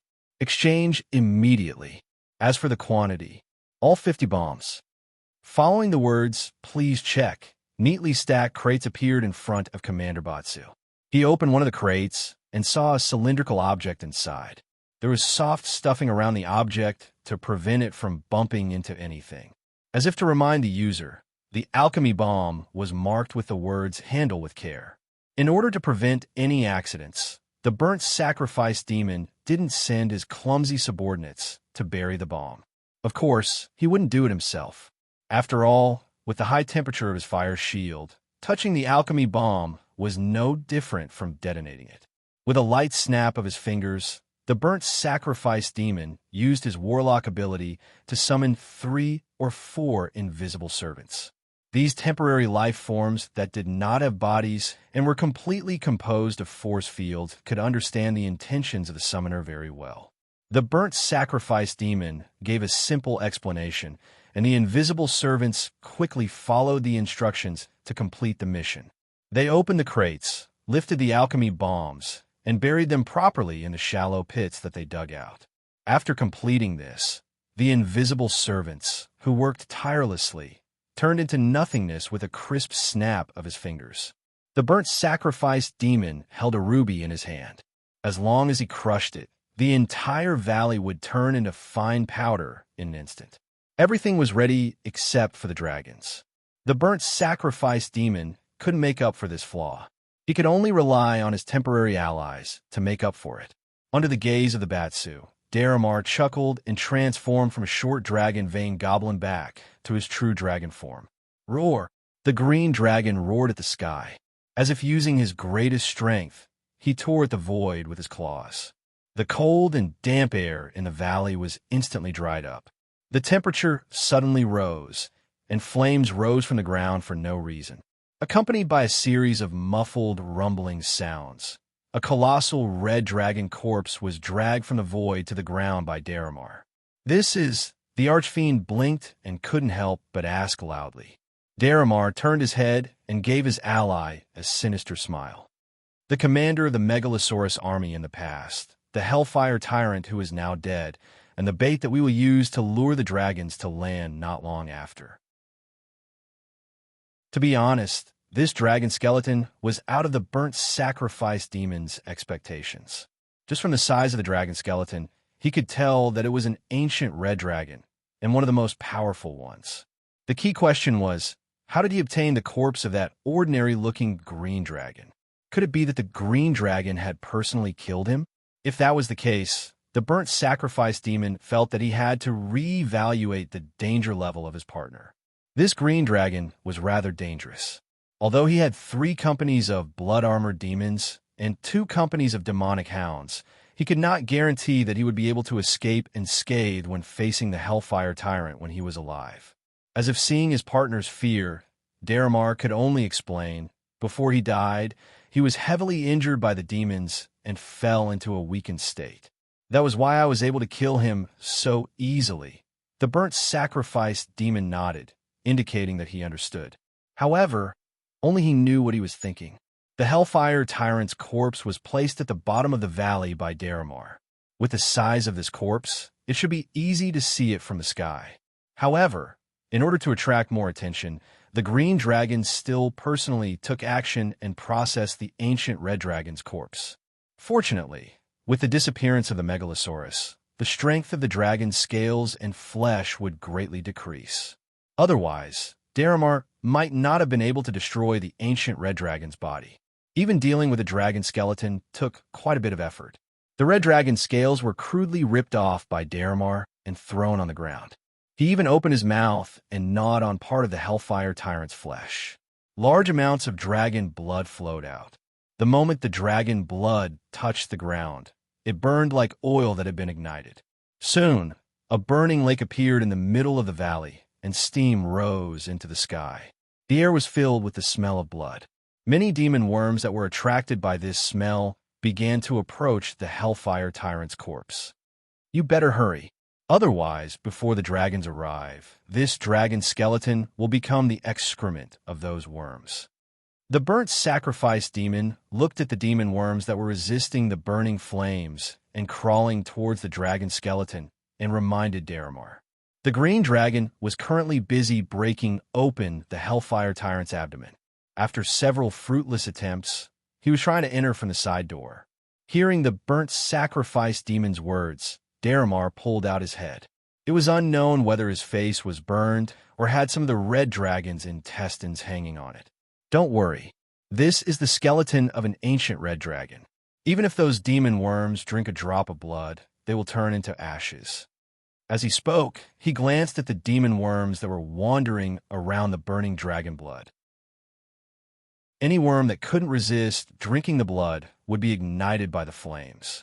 The burnt sacrifice demon couldn't be bothered with the green dragon's reply. He had seen some of the information collected by Bader's spies. The demon worms had a certain probability of successfully parasitizing the body of a Baylor and then breaking out of their cocoons to become a burning sky traveler. If there were enough demon worms, they could try to drink the ancient red dragon's blood. Some kind of freak might be born. However, the burnt sacrifice demon wasn't fighting for Bader's camp. Therefore, he didn't want to care too much about this for now. Moreover, he had to divert some of his attention to suppress the demon hounds. After smelling the blood and flesh, these fellows' emotions began to fluctuate. Fortunately, the burnt sacrifice demon's aura was strong enough to use his fearful spiritual aura to intimidate these demon hounds. Suddenly, the burnt sacrifice demon raised his head. He felt an aura from afar and immediately cast a spell to hide his tracks. Daramar, who was gluttonously eating the red dragon's organs, also felt something. This cunning fellow directly turned into a dragon vein goblin. Then, he actually hid inside the Hellfire Tyrant's corpse. There's the Hellfire Tyrant's corpse here. Chapter 401. On the way to the servant army's camp, the dragons smelled a strange scent. It was the thick scent of dragon blood. This is Kryphia, who was flying at the front of the formation, took a deep breath. This is the blood of an ancient red dragon. He has been dead for some time. The other Penishade dragon leaders were not as sensitive to the scent of their own kind as Kryphia. However, they could also guess who the owner of the dragon blood was. They looked at each other and felt a sense of sympathy for the death of a rabbit. We have to collect his corpse. After all, the Hellfire Tyrant was a member of the Evil Dragon Council. The higher-ups will definitely investigate after the battle. The blue dragon Sirota reminded them. The other Penishade dragon leaders thought for a while and felt that it was necessary. They were not the only ones present. If the Evil Dragon Council were to investigate in the future, if any of the Megalosaurus said something like they ignored the dead Evil Dragon Council member and left his corpse in the wilderness, they would probably be punished. It was not difficult to find the Hellfire Tyrant's corpse.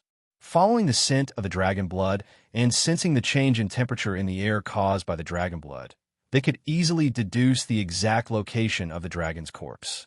Half an hourglass later, the group of dragons saw the valley that was filled with red blood mist.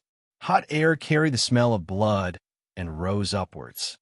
The Hellfire Tyrant's corpse is here. The Pinashade Megalosaurus circled for a while.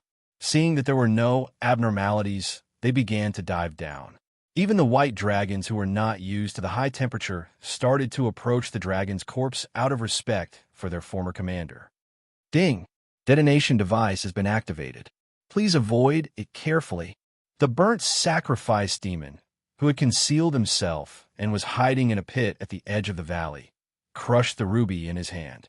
Suddenly, an energy wave with a special frequency spread throughout the entire valley. Some of the more sensitive Megalosaurus had already noticed that something was wrong. Take off immediately! Sirota roared at his own race. Many Megalosaurus reacted immediately. They spread their wings and were about to leap into the sky. However, the dragons were gathered near the Hellfire Tyrant's corpse. Because they were too close together, they interfered with each other. A small number of Megalosaurus could fly. Most of the Megalosaurus were still unable to spread their wings and could only hop on the ground. Mass levitation. The Pinashade dragon leaders didn't have time to think.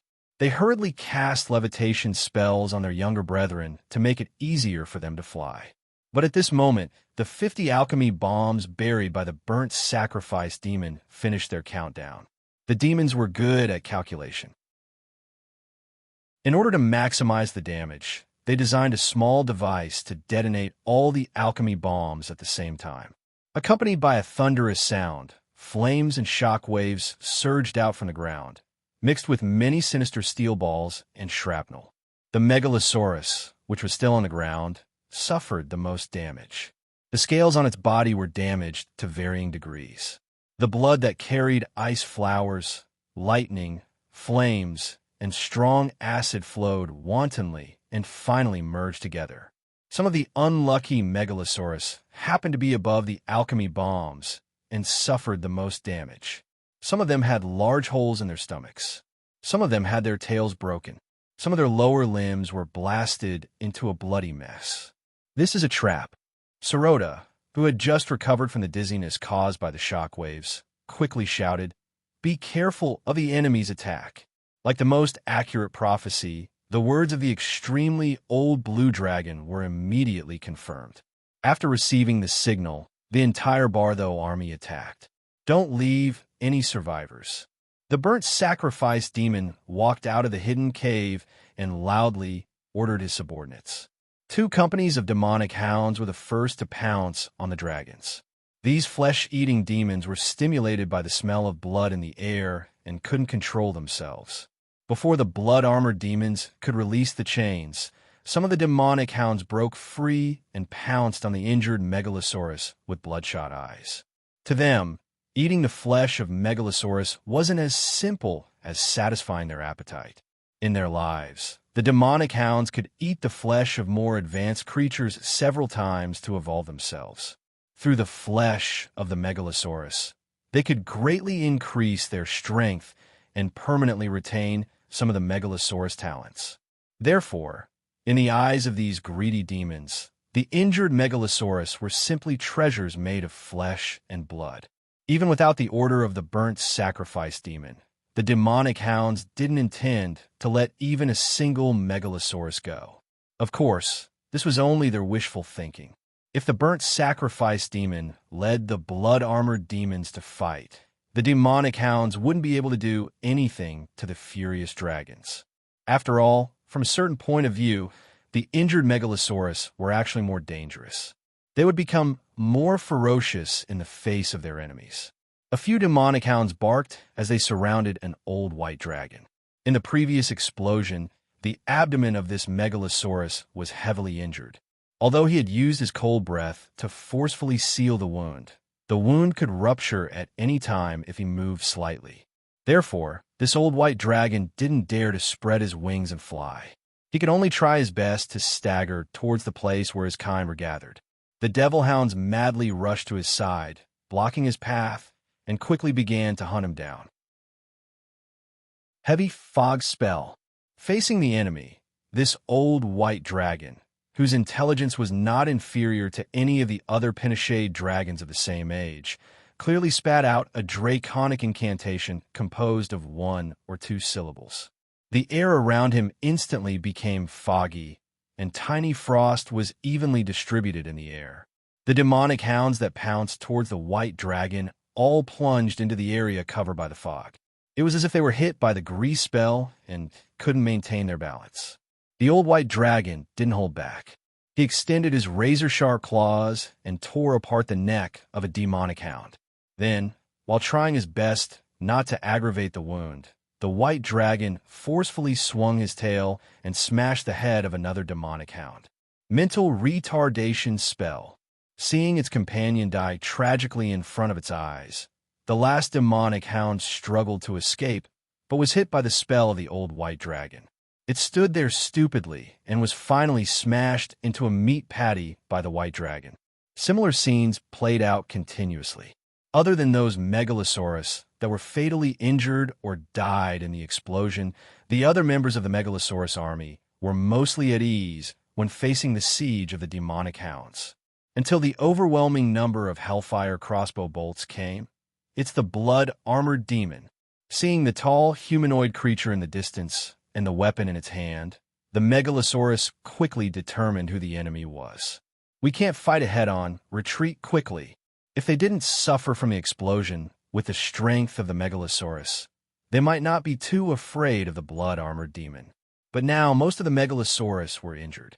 Facing the most elite regular army of the 9 prisons of Bader, they didn't dare to continue fighting.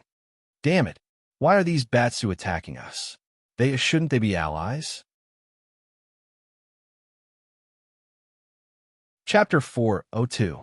Dying for Batu was an honor, or at least the blood-armored demons firmly believed in that. As the most elite conventional troop of Batsu in the Blood Wars, they would usually exchange their blood for victory in the 9 Hells. The blood-armored demons' combat power was undeniable. They were equally dangerous to demons and devils, and the other Batsu treated them with respect. However, unless they had a great hatred for demons or a great desire for battle, ordinary Matthew devils would rarely choose to face their future path in the form of a powerful blood-armored demon when they had the opportunity to advance. That was because what made the blood-armored demons so powerful was intense and endless pain. Every blood-armored demon had countless long spikes on their bodies, which were used to fix their cold steel armor. Those long spikes drilled into their flesh and reached their bones. Even the slightest movement would cause the blood-armored demons to feel as if their insides were being torn apart, and that pain would accompany them until death. Only battle could keep them going, and based on the principle of equivalent exchange that was applicable across the multiverse, the blood-armored demons had powerful abilities. Especially when they fought in groups, the blood-armored demons' attacks would be more lethal, and their defenses would be tougher. With the current state of the Dragonflight, the chances of winning against such an elite troop of blood-armored demons were quite low. What should we do? Hovering in the air and dodging the hellfire bolts shot by the blood-armored demons, Sirota asked the other Pinochet dragon leaders. Although they were also affected by the explosion, they still had the strength to fight due to their powerful abilities. Fight them for a while, and buy some time for the little ones to ascend. Try to buy as much time as possible. The one who said that was not the most combative red dragon Kryphia, but the ancient white dragon Frostwing, who had always been taciturn. But it was not hard to understand. After all, in the explosion just now, the white dragons had suffered the most damage due to their race. Many young white dragons had yet to ascend and were now tangling with the ferocious demon hounds. The situation was not optimistic. We'll just wait for them for a while. The leaders of the Pinochet dragons all agreed to this decision. Even the selfish black dragon only said a few words before going into action. Mass Char Monster, Spell Maximum, Swamp, Mass Levitation, Phantom Killer, Spell Maximum, Mass Lightning Shield, These legendary megalosaurus all used their special skills. They did not want to cause much damage, but they wanted to buy some time. With their help, many megalosaurus broke free of the monsters, flapped their wings, and jumped into the air. However, just as the situation was beginning to favor the dragons, something unexpected happened. Meteor shower. After waiting for a long time, the barbarian demon hounds. In the sky of the acid fog canyon, burning clouds appeared, and a rain of fire began to fall from the sky. Dimensional interference. Hounds hordes megalosaura. With so many similar spell-like abilities stacked together, no creature would be able to use a teleportation spell here. Hounds. Hounds, demons, demon, hounds, hound, demons, hum. Each blood armor demon squad found a target. They launched a surprise attack on the megalosaurus that just rose into the air. Seeing this, the barbarian demon hounds could not help but laugh. He waved his hand and chanted again. Spell maximum, gravity. Initially, some WRMS managed to avoid the sudden attack of the blood-armored demons with their senses. However, when they tried to fly away quickly, they realized that their bodies had become heavy all of a sudden. Some WRMS even found it difficult to fly. Even legendary megalosaurus like Cryphea and Serota had their mobility greatly affected. Find that spellcaster. The exasperated ancient green dragon said to Serota, who was the best at magic, while adjusting his flying state. The legendary blue dragon did not need to be reminded. He had already locked on to the location of the spell fluctuation and was carefully investigating. Found you. Staring closely at a cave on the side of the valley, Serota sank his new spirit and began to use spells to counterattack. Greater Dispel spell. A faint red light shot out from the legendary blue dragon's claw. He had to first remove the defensive spell that the opponent might have set up. In order to not let the opponent react, Serota did not use any spells. Instead, he spat out a bolt of lightning at the target. The lightning bolt was so fast that it was impossible to cover one's ears. The crackling electric snake instantly pierced through the air and disappeared into the cave on the side of the valley. Along with a rumbling sound, a violent explosion occurred in the cave, and the entire cave collapsed. However, Serota did not feel happy at all. As a legendary caster, he knew that he did not hit the target. Although he knew that this was not a wise move, he still began to approach the cave in order to completely eliminate the hidden caster. However, when he was about to reach the cave entrance, a black-red figure suddenly burst out from the collapsed rocks. The burnt sacrificial demon had been hiding for a long time, and finally found the best opportunity to ambush the legendary spellcaster amidst the dragons. This demon commander could be said to be a veteran of the battlefield. He had rich battle experience with all kinds of powerful creatures. Therefore, he did not choose to attack the blue dragon's vital parts. Instead, he used his claws to attack the blue dragon's jaw. If this part was attacked, it would not be fatal to a megalosaurus, but its vocal cords would be damaged. A caster with damaged vocal cords would undoubtedly be hit by a physical silence spell. His spellcasting ability would be more or less affected. Serota saw through the demon commander's malicious intent. He suddenly extended his claws and clamped down on the burnt sacrifice demon who was covered in flames. However, just as the blue dragon endured the burning sensation in his hands and was about to strangle this great demon, something strange happened. Unknowingly, a dragon vein goblin appeared beside Serota.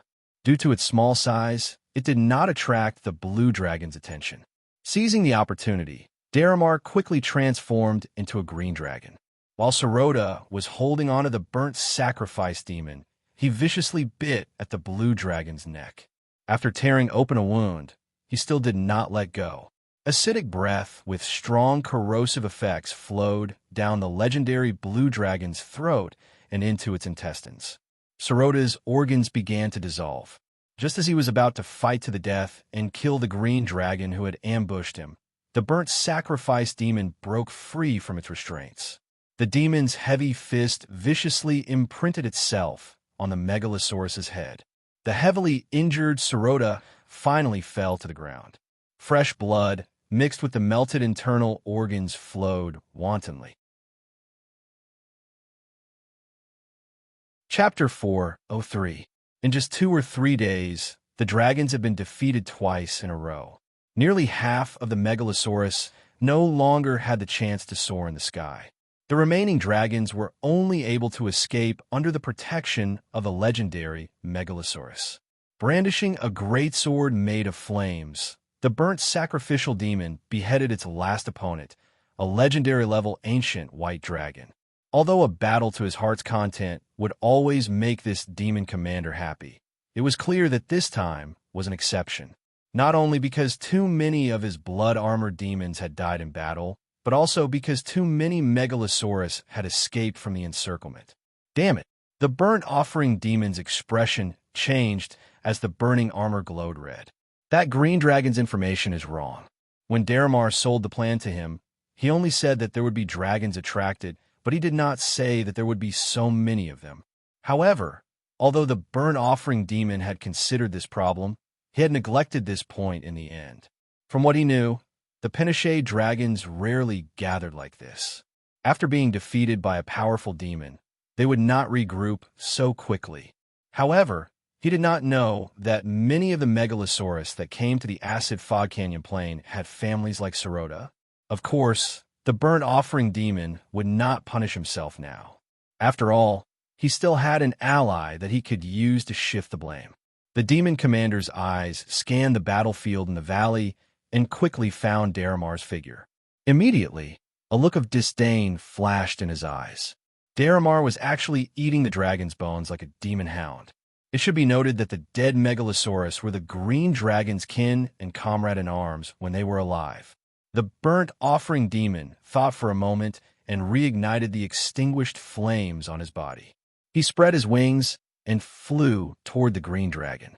Daramar, who was like a large hyena, stuck his head into the abdomen of the corpse and devoured the flesh, seemed to have sensed something. He raised his head and looked at the burnt offering demon flying toward him. Then, he revealed a smile that he thought was friendly. However, this smile, coupled with the bloody mist on his face, was actually exceptionally ferocious in the eyes of other creatures. "My dear allies," Daramar greeted warmly. "It was a wonderful ambush.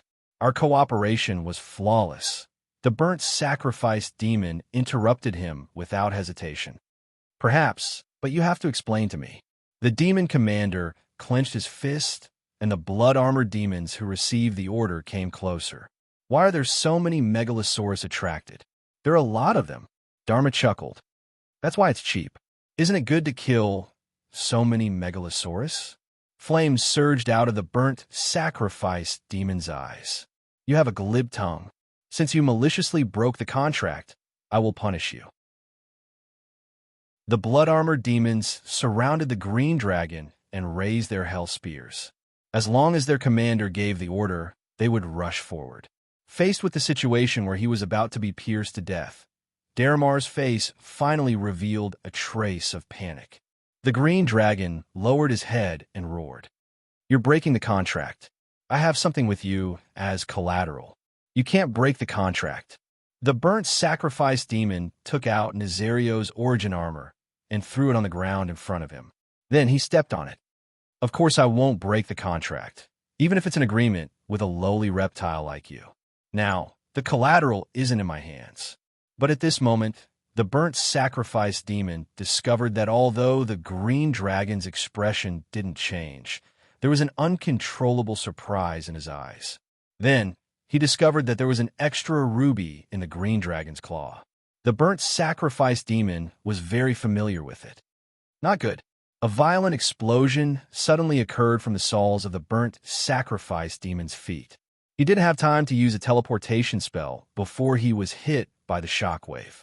Even though demons were immune to fire damage, the shattered steel balls and shrapnel still tore his body. More terrifyingly, there was a terrifying potion hidden in the energy produced by the explosion. This was Daramar's true killing move. The potion made from the saltwater swamp plains' 10,000-year-old mud, the barks of the 12 trees, the feathers of the king of low altitudes, the sebum of the six-fingered, and the toenails of the monarch of beasts, who knew how Stim managed to gather these materials, splashed onto the burnt sacrifice demon's body. It was extremely filthy and contained the chaotic power of the abyss. It poured into the greater demon's body and corroded his will.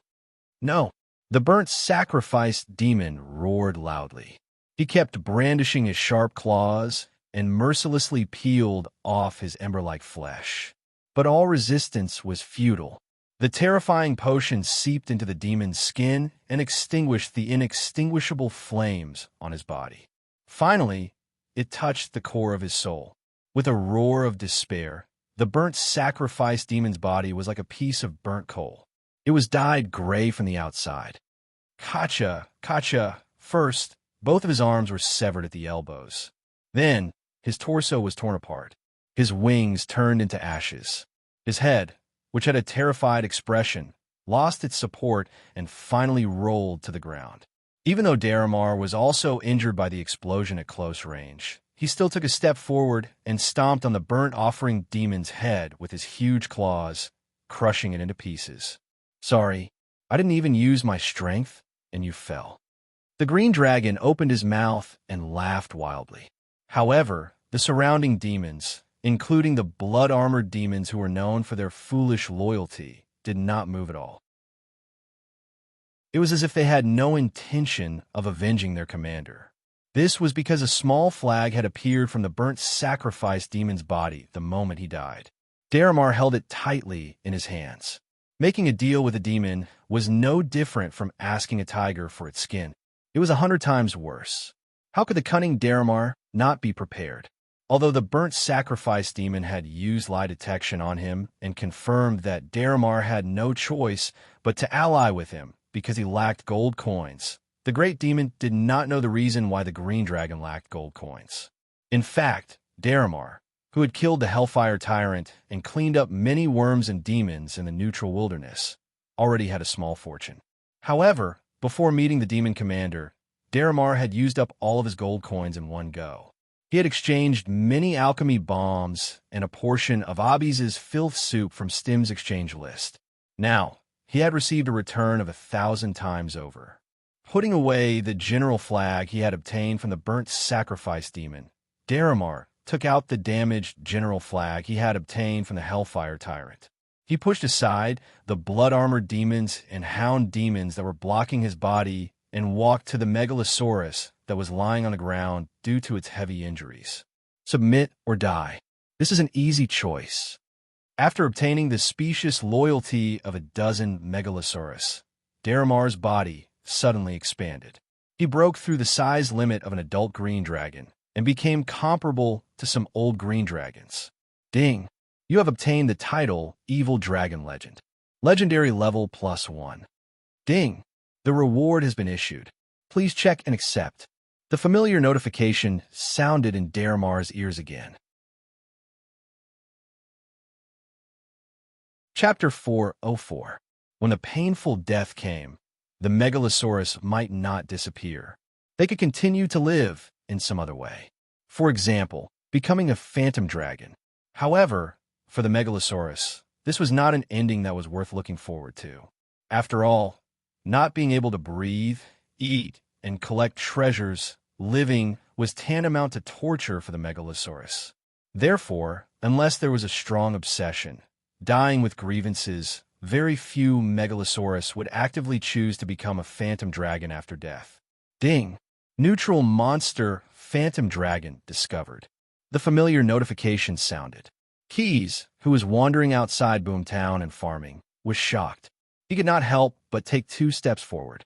Since defeating the Steel Demon Company, the young blue dragon understood that the commander of Barthos' camp might also be his opponent. Hence, he became busy. In order to get more gold coins, he had to spend all his free time to carry out the monotonous farming. Worm demon nests, parasitized Glabrizu, stunted cataclysmic worms, unconscious skywalkers, Keys visited the monster gathering points one by one. The nests of worm demons in the neutral camp eventually turned into the young blue dragon's gold coins. However, until the notification sounded just now, Keys had never seen a neutral monster unrelated to the worm demons. Therefore, when he learned that a phantom dragon had appeared, Keys was both excited and curious. As a megalosaurus, he was not unfamiliar with how the phantom dragon was created. The phantom dragon that could be encountered in the acid fog canyon was undoubtedly the megalosaurus that had recently died in the battle of the Megalosaurus Legion. What obsession do you have that makes you not want to return to eternal sleep? The curious Keys turned into his human form and walked into the cave that indicated the existence of the phantom dragon.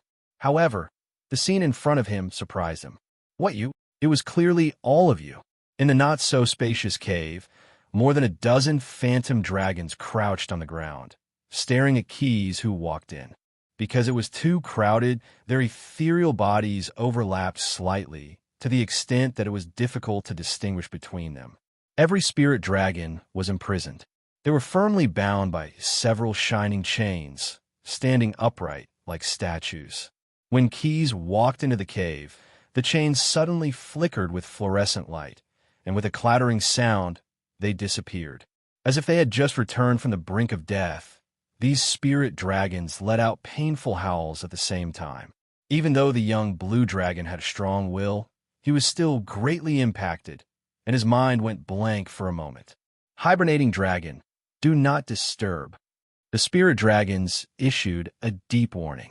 The young blue dragon was unmoved. He took another big step forward, and without a doubt, he was immediately attacked ferociously. The first to attack was the ghost of an old white dragon. Through its incorporeal appearance, Keys quickly determined the race of the opponent when it was alive. The spirit dragon was full of resentment, and its solid claws quickly grabbed the young blue dragon. It did not look like an incorporeal body that had lost its body at all. In fact, it was indeed so. After becoming a spirit dragon, the Megalosaurus still retained the ability to attack physically. Its incorporeal body had abundant negative energy, and it was this negative energy that made its claws even more powerful than when it was alive. If Keys was grabbed by such sharp claws, not only would he have to bear the damage of the Megalosaurus claws, but he would also be subjected to attribute absorption.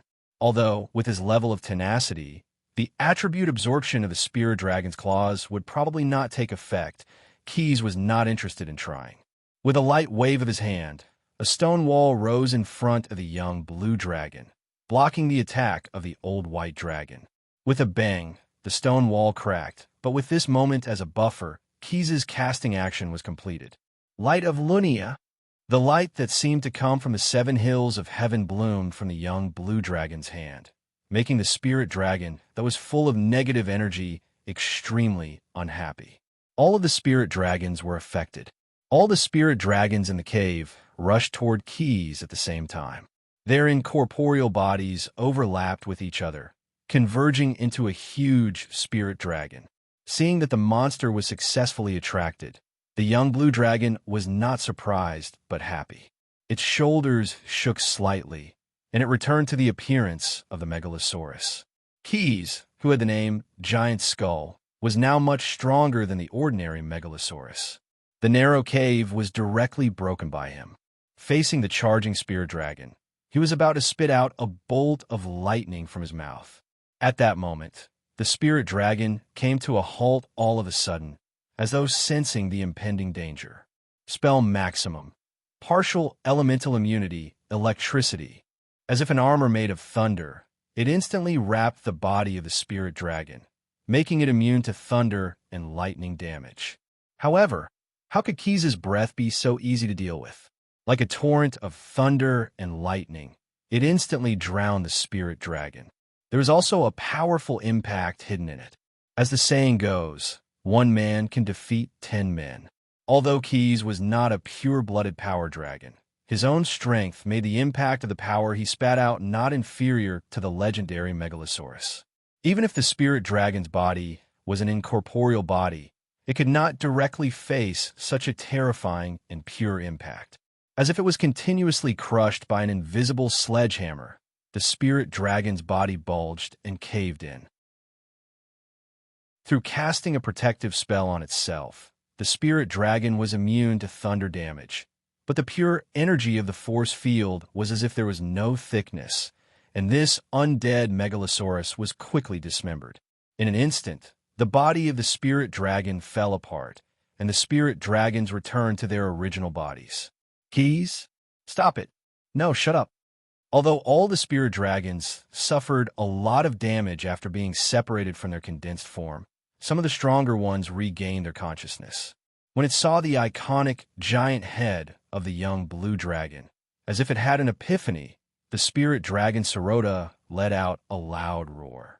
Hearing the somewhat familiar voice, Keys subconsciously thought that it might be some kind of enchantment spell, and he almost directly used his breath again.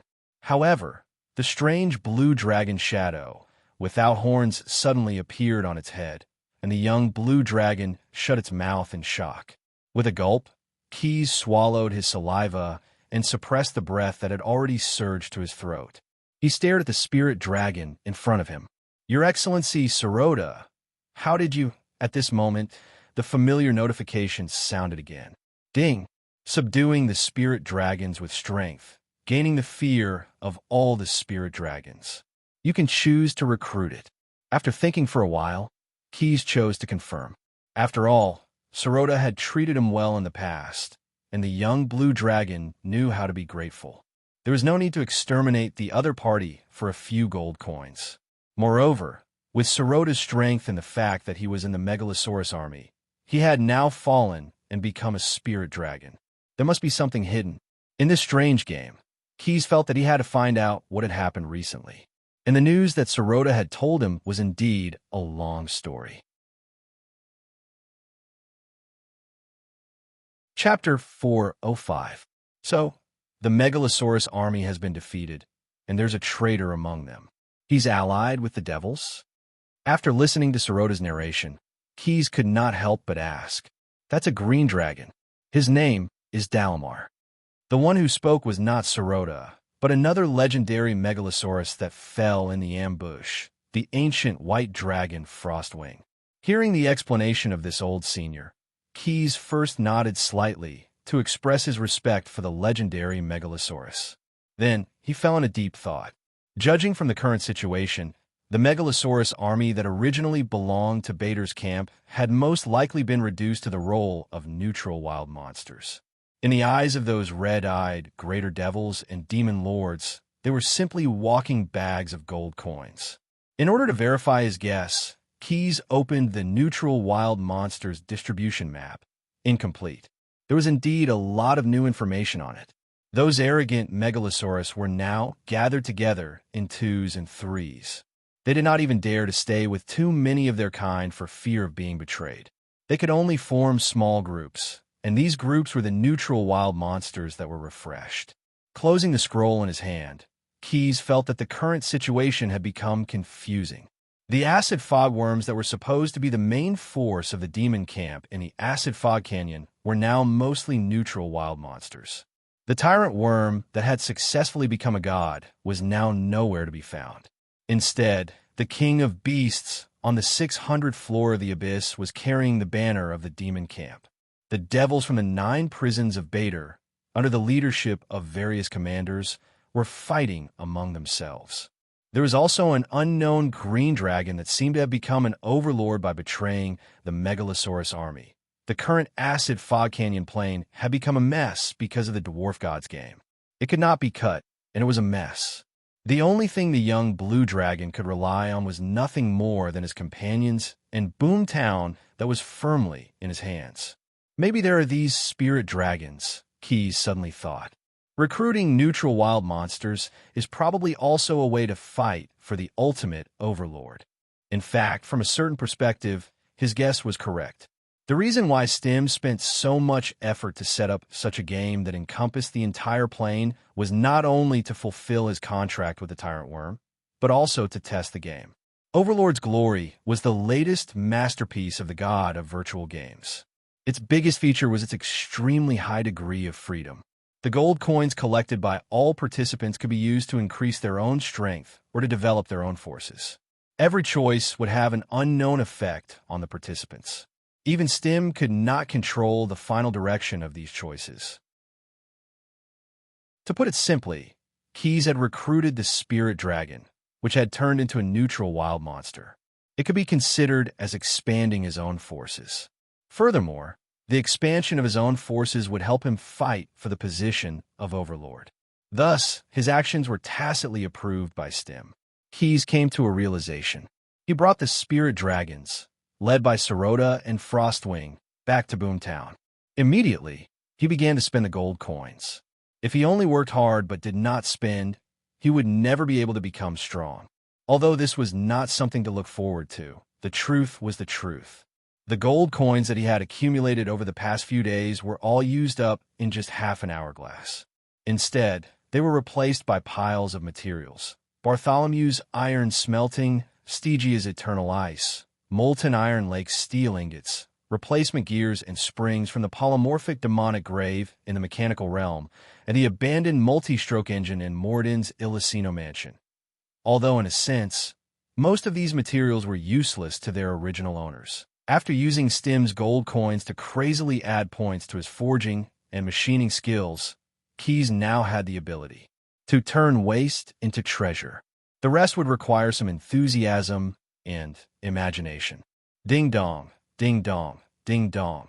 Amidst the exclamations of the onlookers, Nara the Ogre and the others, Keyes occupied the weapons workshop in Boomtown and spent 2 whole days creating a lifelike clockwork megalosaurus from scratch. If the huge clockwork on its back were removed, its appearance would be somewhat comical. Relying only on a multi-stroke engine as its power source, its basic movement would be somewhat difficult. The deliberate pursuit of a multi-riveted steel steam structure resulted in many joints not being flexible enough. With such problems, this clockwork megalosaurus could indeed be considered a decent work of art. However, the young blue dragon did not spend so much effort just to make a decoration.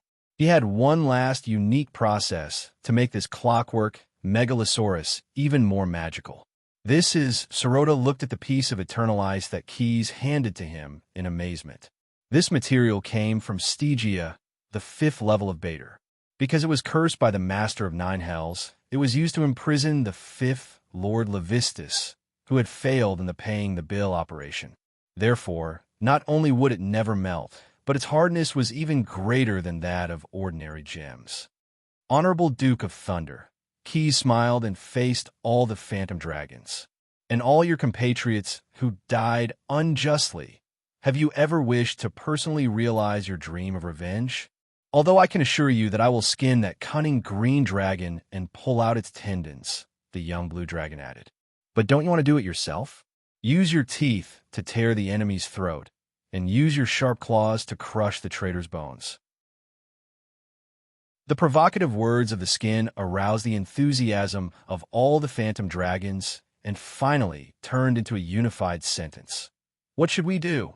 Keyes' answer was actually very simple. That was to let the phantom dragons reside in the pieces of eternal ice in their incorporeal forms. Then, he would implant the eternal ice into the clockwork megalosaurus that he had created. He would use the megalosaurus's majestic soul energy to control the actions of the clockwork megalosaurus. With the young blue dragon's guarantee, and after turning into a phantom dragon, the megalosaurus had nothing to lose. The group of phantom dragons did not suspect anything and agreed with Keyes' decision. They immediately squeezed their incorporeal bodies into the eternal ice allocated to them. Keyes properly fixed the eternal ice that stored the 2 legendary phantom dragons, Sorota and Frostwing, into the eyes of the clockwork megalosaurus. He then placed the eternal ice that stored the other phantom dragons into the joints of the clockwork megalosaurus and covered it with armor plates for protection. The familiar sound of the notification rang in the young blue dragon's ears again. Ding! Creating a legendary constructed creature. All crafting skills of the player have been upgraded. Legend level +5. Ding! Temporary mission Phantom Dragon's Obsession. After completion, the legendary constructed creature in its complete state will be completely owned by the player. Ding! The player's current legend level is the highest in the game. There will be an additional success rate when recruiting creatures of the neutral camp. Ding! Legendary constructed creature has been created. Please name it as soon as possible. Chapter 406. Daramar fell into distress. Originally, in the game of Acid Fog Canyon, he was ranked first in legend points, but now he was pushed down from the top by others. As a result, the Megalosaurus that were originally under his rule were now showing signs of rebellion. Just now, Daramar had no choice but to command the blood-armored demons and the Hound Demon Army to slaughter 2 Megalosaurus before the Megalosaurus were intimidated again. "I must make a decision as soon as possible," he said angrily. "Those hateful Megalosaurus will never learn to obey." But even so, Daramar did not think of killing all the Megalosaurus that had submitted to him. It was just that it was not out of pity. He was simply unwilling to part with the gold coins that he had invested. Unlike the phantom dragons recruited by keys, Daramar recruited living Megalosaurus.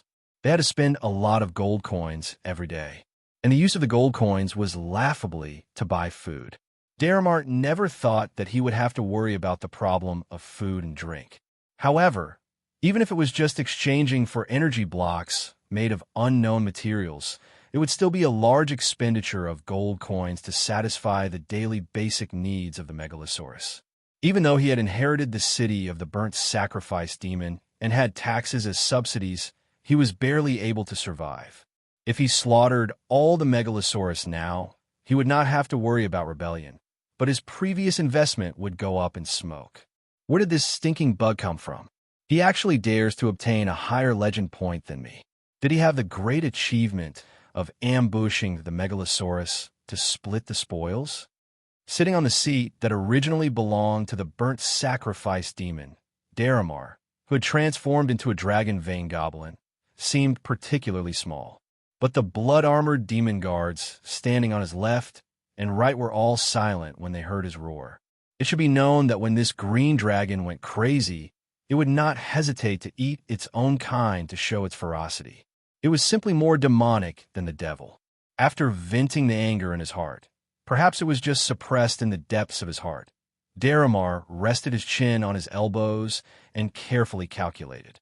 Looking at the current situation, even though he had relied on trickery to kill the burnt sacrifice demon commander and obtained considerable benefits, Dalamar was still one of the weaker factions in the Acid Fog Canyon. Not to mention the few great demon commanders in Bader's camp.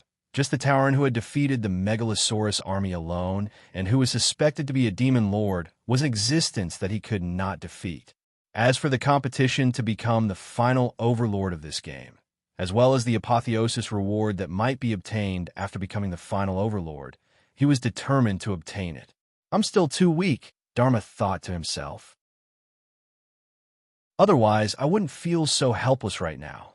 The Megalosaurus can stop their food supply first and rely on the blood-armored demon army to suppress them for a while.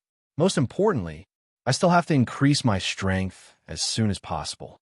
A book with a gilded cover appeared in his hand. This was the product of a materialization of the exchange list for the convenience of inquiry.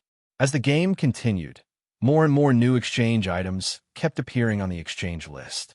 Therefore, Daramar could only flip through it quickly, hoping to see something useful to increase his strength. In fact, if the newly recruited Megalosaurus did not suddenly show signs of rebellion, he actually wanted to slowly accumulate some gold coins so that he could exchange for the materials needed to advance to the carving dragon in the near future. As long as he successfully completed the carving ritual, many mysterious runes would appear on his scales, providing him with strong elemental resistance and a powerful healing ability similar to the mixed yuan body mastered by the monk. However, plans could not keep up with changes. Currently, Daramar did not have the time to slowly complete the advancement of the carving dragon. He had to find a faster and more immediate way to increase his strength. Fortunately, although the exchange list provided by STEM was constantly being refreshed, the exchange items presented on the exchange list were different according to the reader. The exchange list was all options that were very suitable for the reader's needs. Finally, after flipping through half of the list, Daramar finally found the exchange item that he might need, but the description on it was more mysterious. Supreme, deadly, and terrifying elixir. He gently read the handwriting on the book. The effect of this elixir was written on it. Suspected to be collected by a god from the abyss, an extremely small amount, and mixed with various unknown materials. The user will not have any adverse symptoms such as death, disability, poisoning, etc., but there is a high probability that there will be different degrees of life evolution, which can be used to increase strength. Seeing the last few words, Daramar's eyes suddenly flashed. He carefully looked at the introduction on this page. Finally, from an angle that a normal reader could not choose at all, he saw that there was actually a small special paragraph in the inner page. To take this elixir, it must be combined with the heart of the Baylor demon. That is, the heart of the Baylor demon is used to replace the heart of the user. Otherwise, it is very likely that there will be an irreversible body evolution that will damage the mind. After carefully checking it a few more times, including using a reading spell to read all the hidden information on this page, Daramar closed the gilded cover. He made up his mind. Wealth was found in danger. He intended to exchange for the heart of the Baylor demon and a portion of the supreme, deadly, and terrifying elixir and use it immediately. He did not know if it was intentional by Stim, but in this exchange list of Daramar's, the heart of the Baylor demon and the supreme, deadly, and terrifying elixir were not considered expensive. The gold coins required were exactly the same as all his current wealth. After dismissing the blood-armored demon guards around him and ordering them not to step into his residence, no matter what happened in the next day, Daramar exchanged gold coins for the blood-armored demon guards. As the gold coins disappeared, a glass bottle filled with a light red solution and a beating heart of the Baylor demon, with scorching blood flowing suddenly appeared in his palm. This, the heart of the Baylor demon, had a frighteningly high temperature. Daramar had no choice but to transform into the form of a megalosaurus to not throw this material out. Just now, he had firmly remembered the steps to use it. He hardened his heart and pierced his own chest with his sharp claws. The green dragon dug out his own heart. He was mentally prepared for the pain, but the sudden feeling of weakness made Daramar involuntarily collapse to the ground. He hurriedly picked up the heart of the Baylor demon and stuffed it into his broken chest without looking at it. This series of actions seemed to have exhausted the last bit of Daramar's strength. He had no choice but to swallow the glass bottle that contained the elixir. The green dragon's esophagus crushed the glass bottle, and the light red supreme, deadly, and terrifying elixir flowed down his throat into his abdomen. After taking the elixir, Daramar could feel the Baylor demon's heart in his chest suddenly beating violently. However, he was too tired and finally closed his eyes in resignation. Wait for me to wake up. Wait for me to see the supreme, deadly, and terrifying elixir. Chapter 407. A terrifying low groan sounded in the commander's living room, but the blood-armored demon guard still stood where he was, motionless.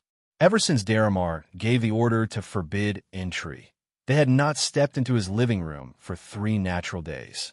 After swallowing the supreme, deadly terror, elixir, the green dragon fell into a deep sleep right away until he absorbed all the medicinal effects of the elixir. Wake up! Daramar, who had been silent for a long time, finally got through the most dangerous period. There seemed to be a voice urging him in his consciousness. He opened his eyes, and the flames that originated from his heart surged through his entire body in an instant. The evil fire of the abyss began to dance on his body. He was just like a real Baylor demon. He twisted his neck, wagged his tail, and raised his wings. Just as he was trying to stretch his sore body, he suddenly realized that his wings had disappeared. Only 2 bulging sarcomas were left at the roots of the Megalosaurus's iconic bat wings.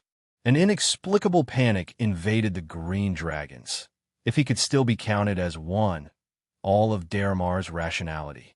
Like a cat that had been tricked by its owner into going to the pet hospital, he kept turning in circles on the spot, wanting to check carefully to see if he was still missing anything. Fortunately, Daramar found that he was only missing a pair of wings, and the other parts were still relatively complete. Without wings, I am still a powerful megalosaurus. He originally wanted to comfort himself, but who would have thought that this self-doubt would become more and more uncontrollable once it appeared? Maybe not anymore. After successfully absorbing the elixir, I must have obtained a sublimation in the level of life. Daramar thought stubbornly, but after searching for a long time, other than being able to exude flames all over his body, he did not seem to have any changes. Suddenly, there was a feeling of hunger in his stomach. This feeling was so strong that it even made him unable to stand steadily and stagger. Following the new instinct given by the elixir, Daramar pushed open the door of the living room, not caring at all about the astonished gazes of the blood-armored demons. He walked forward, and every step he took would leave a footprint of burning flames on the ground, forming a strange path in the city. Although Dharma had lost his wings, the other organs in his body seemed to have been strengthened. His muscles were stronger, his claws and teeth were sharper, his scales were thicker, and his sense of smell was more sensitive. Walking on the burning path, his nostrils flared slightly, and his mind kept feeding back the smell of food. Finally, Daramar walked to the place where the Megalosaurus was being held. Although the other party was his comrade not long ago, at this moment, Dharma felt that the other party was extremely suitable for him. He was a delicious food and an excellent tonic for increasing his strength. Food, it was as though he was drunk. However, his movements were not affected in the slightest. In fact, his speed was even faster. In order to prevent the Megalosaurus from colluding, the blood-armored demons built a prison for them and locked them up in different cells so that they could be managed separately. At the same time, this also made it easier for Daramar to move. He opened the door of a cell, and a green dragon appeared in front of him. Dharma? The green dragon, who was shackled by chains, looked at the person who pushed open the door and entered. He could not help but ask, "Your wings. What happened?" Wings. Because of this sentence, his mind seemed to have become sober. "I don't need that thing anymore. I need you." After saying that, Daramar, who was already hungry, jumped up like a cat hunting for food. He pounced in front of the green dragon with agility that was beyond any time before. Taking advantage of the other party's confusion, Daramar opened his bloody mouth and ruthlessly bit the throat of the prey. Because he was shackled by the chains, the green dragon could only wave his claws in vain. However, he could not attack Daramar in front of him, and because his throat was bitten, all his pain could only turn into a few whimpers, which could not even be transmitted from this cell. Daramar used all his strength to bite, and instantly tore the neck of the prey. The green dragon was immediately beheaded. However, the green dragon was lucky because he did not have to watch the terrifying scene of the ferocious mutated dragon gnawing on his body. Next, the other Megalosaurus would not be so lucky. Under the influence of the supreme deadly terror, elixir, Daramar's appetite soared. He killed and swallowed 2 or 3 Megalosaurus in succession. Then, this cunning mutated dragon realized that he could not open his stomach and eat all the Megalosaurus in one go. Although the remaining 10 or so Megalosaurus escaped death for the time being, they were raised by Daramar as livestock. Every time his stomach felt hungry, he would choose a few Megalosaurus and gnaw on part of their bodies. Then, he would use gold coins to exchange for some basic healing items to keep the Megalosaurus alive. In addition, Megalosaurus had an extremely high physique, so their wounds could heal very quickly. Therefore, these Megalosaurus became Daramar's long-term meal ticket and could be eaten continuously. Daramar's body, which had been transformed by the supreme deadly terror, elixir, evolved at a speed visible to the naked eye. When he began to eat Megalosaurus on the first day, a bulge appeared on his shoulder. As time passed, new bulges would appear every day until the 9th day. After continuously eating Megalosaurus for 8 days, a total of 8 sarcoma-like things grew on Daramar's shoulder. After he finished eating for the 9th time, all the sarcomas that had grown previously matured in an instant and burst one after another. 8 identical dragon heads came out, and it only took half a day for the slender neck to support these heads. When he ate for the 10th time, all the dragon heads opened their eyes and happily shared the food with the main head.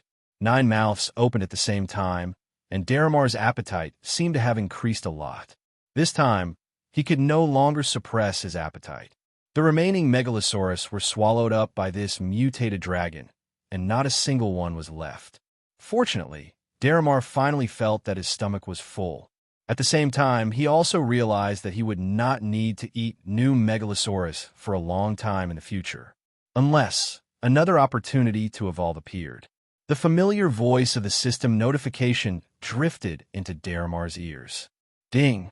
Detected that the player's unknown evolution has been completed.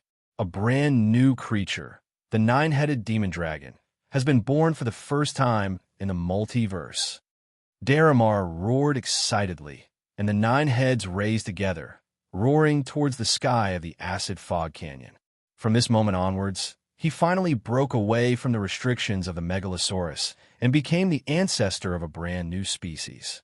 He became the 9-headed demon dragon, a terrifying beast that was born to eat true dragons as food. Even the multiverse itself had given him a reward, and Daramar easily became a legend just by eating and drinking. Chapter 408. Caressing the stone of the necromancer in his hand, Buffett snorted in dissatisfaction, venting the anger in his heart. There's only this kind of reward. After defeating the Megalosaurus army, the beast monarch immediately entered the creation experiment that originally belonged to the tyrant worm. With his strength, he naturally cleared most of the areas easily and received the reward, the stone of the necromancer. As long as one held this magical item made by a legendary necromancer, even an ordinary mortal would be able to control the will of most of the dead and command countless undead creatures. But to a demon lord, this reward was of little value and was even suspected of insulting a demon lord. Did they lack subordinates? Or could it be that those undead creatures were more powerful than the demon lord's Tana Reek army? Obviously, this was impossible. Therefore, Buffett was very dissatisfied with this and thought that he was targeted by Stim. The first time, you let go of the weak red dragon. The second time, you rewarded me with this broken thing. Buffett, who was covered in a black mane, narrowed his blood-red eyes. Well, when this game is over, we must have a good talk and discuss the etiquette to treat the strong. Thinking of this, although there was still a part of the creation laboratory that had not been cleared in time, he did not want to wait any longer. Those places were all the forbidden territories of the tyrant worm, and clearing them was dangerous and troublesome. Now, Buffett was just an incarnation of the demon lord. He would not be so arrogant as to think that he was invincible. Moreover, since he received this stone of the necromancer, he did not want to keep this reward, so he might as well use it immediately.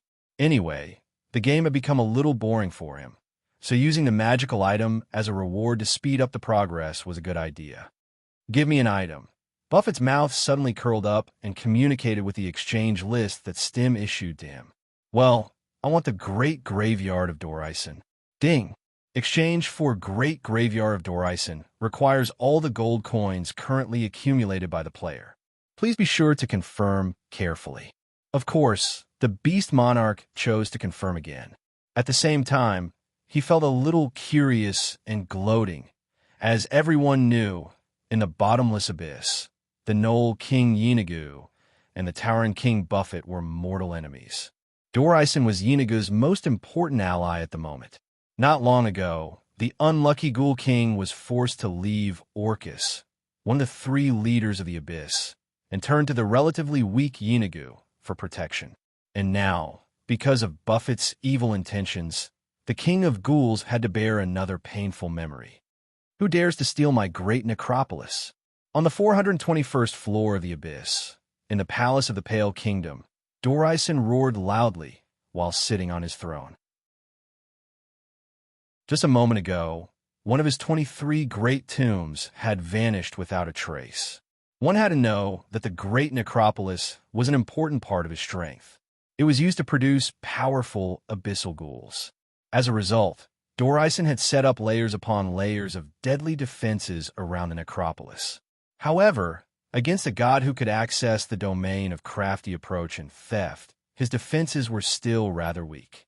But then again, which god only needed a great necropolis? Even if it was a god in the domain of death, would they who controlled death covet a few corpses of Dorison? Stim was naturally the same. He had no interest in Dorison's great necropolis at all. It was just that the players had paid a huge amount of gold coins. As the god of virtual games, he had to satisfy the players' exchange needs. Of course, it was not easy to steal from a demon lord, even if it was an extremely weak one.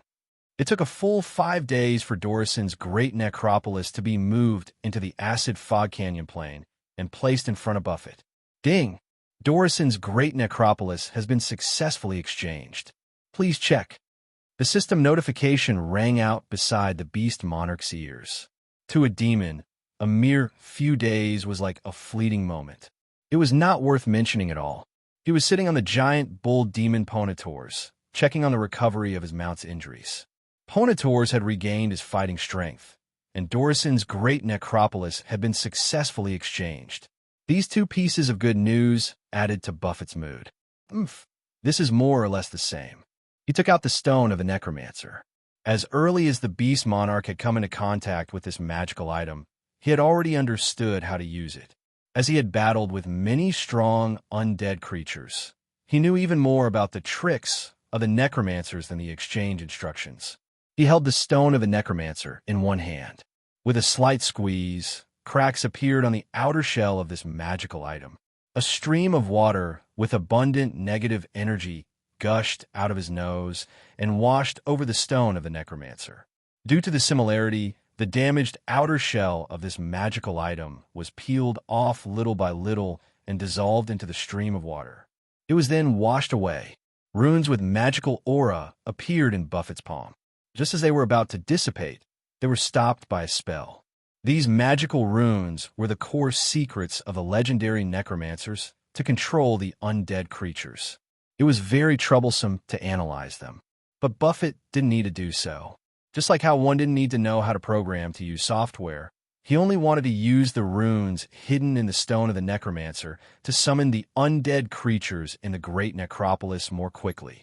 Putting his hands together and lowering his head, Buffett described his orders in detail to the magical runes in his palms. This should be enough. The magical runes turned into a green drizzle, sprinkled by the beast monarch towards the great necropolis in front of him. Feeling the call from the stone of the necromancer, they knew that the peace of the great necropolis had been broken. They who had always been hungry were tempted by the instinct to gnaw on flesh and blood. With their legs that used to be mortal, they bent their backs and ran. That kind of desire was so intense that they even lowered their heads between their bent legs and directly rushed forward. Their long tongues hung between their fangs, and dirty saliva flowed down along their chins and necks. Their arms hung low, their joints dragging on the ground, and their fingers twitched excitedly. But they didn't care at all, because they were ghouls, and hungry ghouls were easier to enslave. It's time to end this game. Buffett stood up from the colossal bull demon's back. He used a rare soft voice to softly mutter an incantation. The ghouls that rushed out of the great necropolis heard the summoner's invitation and pointed out the location of the feast of flesh and blood. The following content is not counted in the word count. Thanks to Shouting 246, Amir Regis, and Fish in Troubled Waters for their tips. The support of the readers is the source of motivation for the new author to continue to update. Chapter 409. Ding dong, ding dong, ding dong. The blacksmiths in the blood armor demon army worked hard to hammer the steel that had just come out of the furnace. As they hammered, their assistants added additional materials to the steel to increase its sturdiness and toughness. As they worked step by step, the steel gradually showed the embryonic form of a weapon. It began to look like a war hammer. The head of the hammer was in the shape of a ferocious dragon's head, and the handle of the hammer had anti-slip threads. Chi. The final shape of the war hammer was placed in the coolant. The white dragon's blood that floated in the ice quickly dissipated the residual heat on the weapon. as Daramar had cast a spell on the steel before forging the Warhammer. The Warhammer now displayed an astonishing vitality. The dragon-head Warhammer began to twist. While the blood-armored demon blacksmith was inspecting his work, it suddenly exploded. The ferocious dragon's head bit the blood-armored demon's neck fiercely. With force from the upper and lower jaws, it clamped the blood-armored demon's throat and separated his head from his body. Before he could even let out a wail, the blacksmith died in the mouth of his work. He was destined to not be able to rest in peace. Seeing his superior die, the blacksmith assistant, who was also a blood-armored demon, ran away. He only wanted to leave this place as far as possible. After all, countless maggots would emerge after the death of the blood-armored demon. These maggots would attack the surrounding creatures indiscriminately. Get lost. Daramar, who was standing at the door of the workshop, pushed away the blacksmith assistant who rushed out and walked straight in. At this moment, as his life essence had evolved into a 9-headed demon dragon, his humanoid form had also changed greatly. He originally appeared as a dragon vein goblin, but now he had become a dragon vein earth goblin. His body was as strong as an orc's. The heart of the Baylor demon beat vigorously, covering Daramar with a shield made of abyss evil fire. The rotting maggots drilled out of the blood-armored demon blacksmith's body. As soon as they met the flames on Daramar's body, they immediately turned into ashes. Daramar strode forward and kicked away the corpse that was constantly spewing maggots. He bent down and grabbed the handle of the hammer. The dragon-head war hammer that wanted to bite his hand was like a snake that was pinched by its weak point. It instantly became docile. It seems not bad. After swinging his warhammer a few times, Daramar could not help but sigh. In a good mood, he even generously threw a bunch of evil abyss fire into the corpse of the blood-armored demon blacksmith, granting it eternal rest. With a suitable weapon, the 9-headed demon dragon Dharma's strength increased greatly. He began to consider whether or not he should send out his troops to seize the new general flag. However, sometimes plans could not keep up with changes. Before he could gather his troops and set off, the enemy had arrived at the walls of the burnt sacrifice fortress before him. The lookout on the fortress was the first to discover the enemy. Then, that devil used purgatory language to loudly warn the entire city. Enemy attack! Enemy attack! Enemy attack! All the blood-armored demons were running around to spread the news. Although it seemed disorderly, it was actually very orderly. Every blood-armored demon rushed to their assigned positions as soon as possible. They were not panicking at all. They had long since become accustomed to battles. In the days when they fought against the Thanner Reed demons, the blood-armored demons had not only experienced hundreds of battles, but they had also seen countless grand scenes. When enemies came to attack the fortress, the blood-armored demons would not pay attention to whether the enemy was aggressive or if their side was weak. They only cared about how many cavalrymen and infantry, how many archers and spearmen, how many weaponsmiths, cannoneers, plundering light cavalry, and tunnel engineers the enemy had. Knowing all these, the blood-armored demons could easily estimate how much effort they would need to spend to win this battle. It's just a group of ghouls, and you're shouting? Standing on the city wall, the blood-armored demon guard captain looked at the lookout in surprise. However, he knew that his subordinate was not a novice. This one is from the 9 prisons of Bader. I really saw it. Behind these ghouls, there is a huge giant bull demon. The lookout explained helplessly. His eyes that could see through invisibility had indeed caught a glimpse of a powerful Thanner Re-demon, but now there was no trace of it. Let's not worry about that for now. First, we need to clean up those ghouls.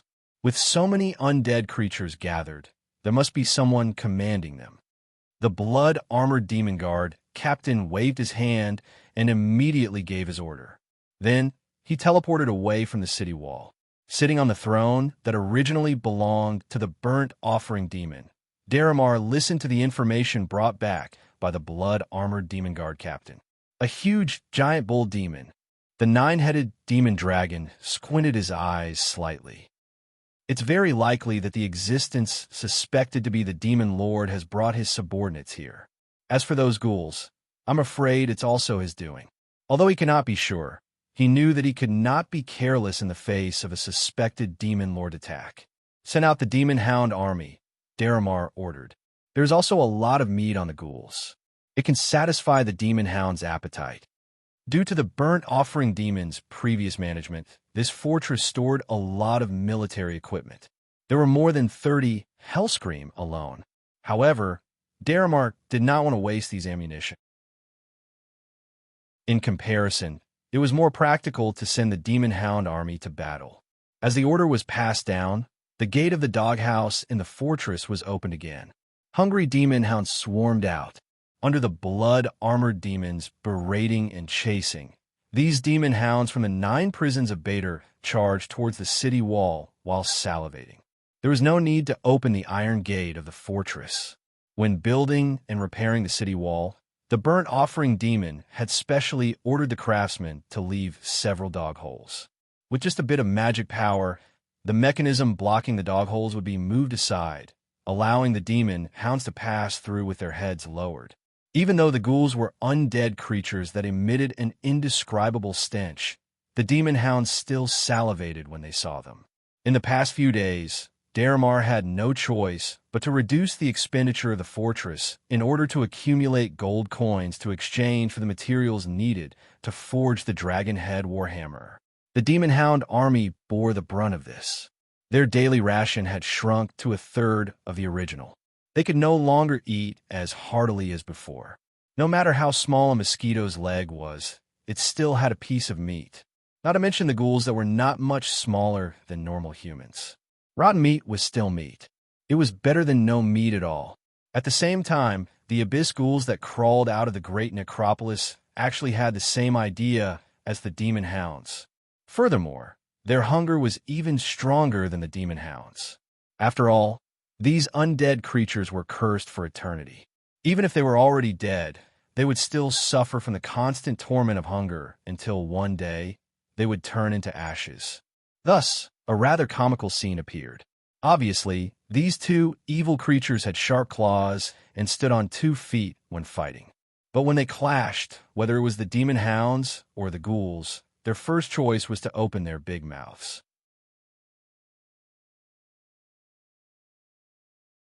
Chapter 410. Abyss ghouls could also be called demonic ghosts. Compared to ordinary ghouls, these ghouls that were soaked in the power of the abyss were stronger, faster, and more cunning. Therefore, although the Ghoul Legion's individual strength was insufficient against the Hound from Bateau, they were evenly matched in terms of numbers. At the very least, when the hounds gnawed on the ghouls' rotting flesh, there were also demonic hounds that were eaten by the ghouls. Those undead bastards. There are quite a lot of them. Standing on the walls of the demon fortress, Daramar said to the blood-armored demon garrison captain beside him, and the latter only nodded. This was not disrespect to the commander, but when the blood-armored demons were faced with war, they would become especially focused. However, Daramar still felt like a thorn in his heart. The blood-armored demon's actions reminded him that these Batsu were only obedient to authority. Without the general flag, or after the game ends, these devils might turn against us. I have to prepare in advance, Daramar thought to himself. Of course, he did not say this out loud, especially when the fortress was under attack, and he still had to rely on the blood-armored demons to defend. Just as he was thinking, in the battlefield not far away, the situation of the 2 sides suddenly changed. The ghouls that were originally loosely resisting the demonic Hound Legion seemed to have received some order and quickly left the battle. However, they were not retreating, but rather they began to gather into groups with some particularly powerful demonic ghosts as the center. In each group, there were some abyss ghouls that were far larger than their peers, as if they were transformed from giants. They surrounded their leader, who was the most powerful and the wisest among them, and guarded him firmly in the center. Compared to these undead creatures that suddenly became orderly, the demonic Hound Legion on the battlefield seemed even more chaotic. Seeing this situation, the blood-armored demon garrison captain, standing behind Daramar, immediately advised, "Let the demonic hounds retreat, and then let the blood-armored demons replace the hounds?" Daramar interrupted the blood-armored demon garrison captain with a rhetorical question, but he did not mention the use of military equipment. Just a moment ago, this narrow-minded, nine-headed demon dragon had classified the Batsa Legion under his command as consumables. Weapons like Hellscream, on the other hand, were completely different. They were assets that he could take away and save for future use. I've never heard of the 9 prisons of Bader advocating compassion. The sarcasm in Daramar's words was obvious. This made the blood-armored demons, who had always been proud of Bader, feel extremely disgusted. If they were not restricted by the general flag, they might have already raised their weapons. However, he continued, military orders are absolute. The ghouls are the enemy of the demon hounds. Those demon hounds must learn to face them on their own. The blood-armored demon guard captain naturally disagreed with such an explanation. When the burnt offering demon commanded the Legion of Devils, if the enemy had the advantage in numbers, he would definitely use Hellscream to wipe them out first. Because it would be easier to win that way, the consumption of resources was not worth mentioning in front of the glory of victory. In Bader's social system, there was no such thing as failure is the mother of success. Only by constantly winning could the demons be promoted, and the consumption of resources would be prioritized. However, the Blood Armor Demon Guard captain still chose to follow Daramar's orders due to his nature of obeying the commander's decision. But when he carried out his orders, he still made some suggestions on tactics. This time, Daramar gladly accepted them. Lord Commander, the Blood Armor Demon Guard captain said, we need to provide the demon hounds with some cardiac stimulants. The so-called cardiac stimulant was actually a special stimulant of Bador. It could temporarily raise the strength of the troops. Its core formula was top secret, and it was filled with rare materials such as the liver of a Kira demon, the blood of a pit fiend, and so on. The method of using the cardiac stimulant was very simple. It could be taken orally or applied externally. Both options were acceptable. With Daramar's approval, the blood-armored demon guard captain ordered people to take out a portion of the cardiac stimulant shells from the warehouse. He then used Hellscream to bombard the battlefield. This drug could only make the Batsu people more excited. To the other races, especially the Tana Reet demons, this cardiac stimulant was no different from poison. This was the reason why Daramar was not stingy with the use of cardiac stimulants on the demon hounds. Bang, bang, bang. The Hellscream that had been silent for a long time finally roared again. Of course, it did not last for long. After firing a dozen or so cardiac stimulant shells, these great weapons of the Legion of Devils were forbidden for being fired by the commander, who was distressed for his troops. However, this was enough. The cardiac stimulant shells were shot out from the barrels, and before they hit the ground, the firing pins inside caused an explosion in the air. Clouds of light red potion mist instantly enveloped the entire battlefield, covering the entire Hound Demon Legion, but there was still some left. The potion that contained some of Bader's power of order stimulated the nerves of the demon hounds and made the ghouls feel even more uncomfortable. Although they were not like the Tana Reet demons, where coming into contact with the potion was like coming into contact with poison, these abyssal ghouls more or less contained some chaotic abyssal power in their bodies. At this moment, the rotten flesh on their bodies began to swell and fester, and pus flowed out. Fortunately, they were undead creatures, and the only thing they could feel was hunger. Otherwise, their combat strength would have been greatly reduced. Roar! The strongest ghouls in the formation raised their necks and roared, urging their subordinates to advance in a line. The demon hounds seemed to have been injected with chicken blood. Under the pumping of their thumping hearts, their blood began to surge to their heads. Facing the dense formation of ghouls, the demon hounds chose to use a wedge-shaped formation to launch a decapitation attack. Like a hot knife through butter, the demon hounds tore through the dense formation of ghouls and pounced directly at the center. At this moment, their brains blocked out the perception of pain and hunger. Not only did the demon hounds not feel the pain of their bodies being injured, they also did not stop to nibble on food. They wanted to directly attack the root of the problem and establish their victory by killing the ghoul leaders. However, although the idea was good, it was very difficult to implement. How could the ghoul leaders, under the command of the Demon Lord, not be prepared for the enemy's decapitation attack? With bursts of ghastly roars, the ghouls that were originally scattered into several formations quickly gathered together. Like making dumplings, the demon hounds were like the filling of dumplings, surrounded by the ghouls and attacked from both sides. Chapter 411. Panicked like stray dogs was the most appropriate way to describe the current state of the demon hound army. Of course, that was if they were still an army.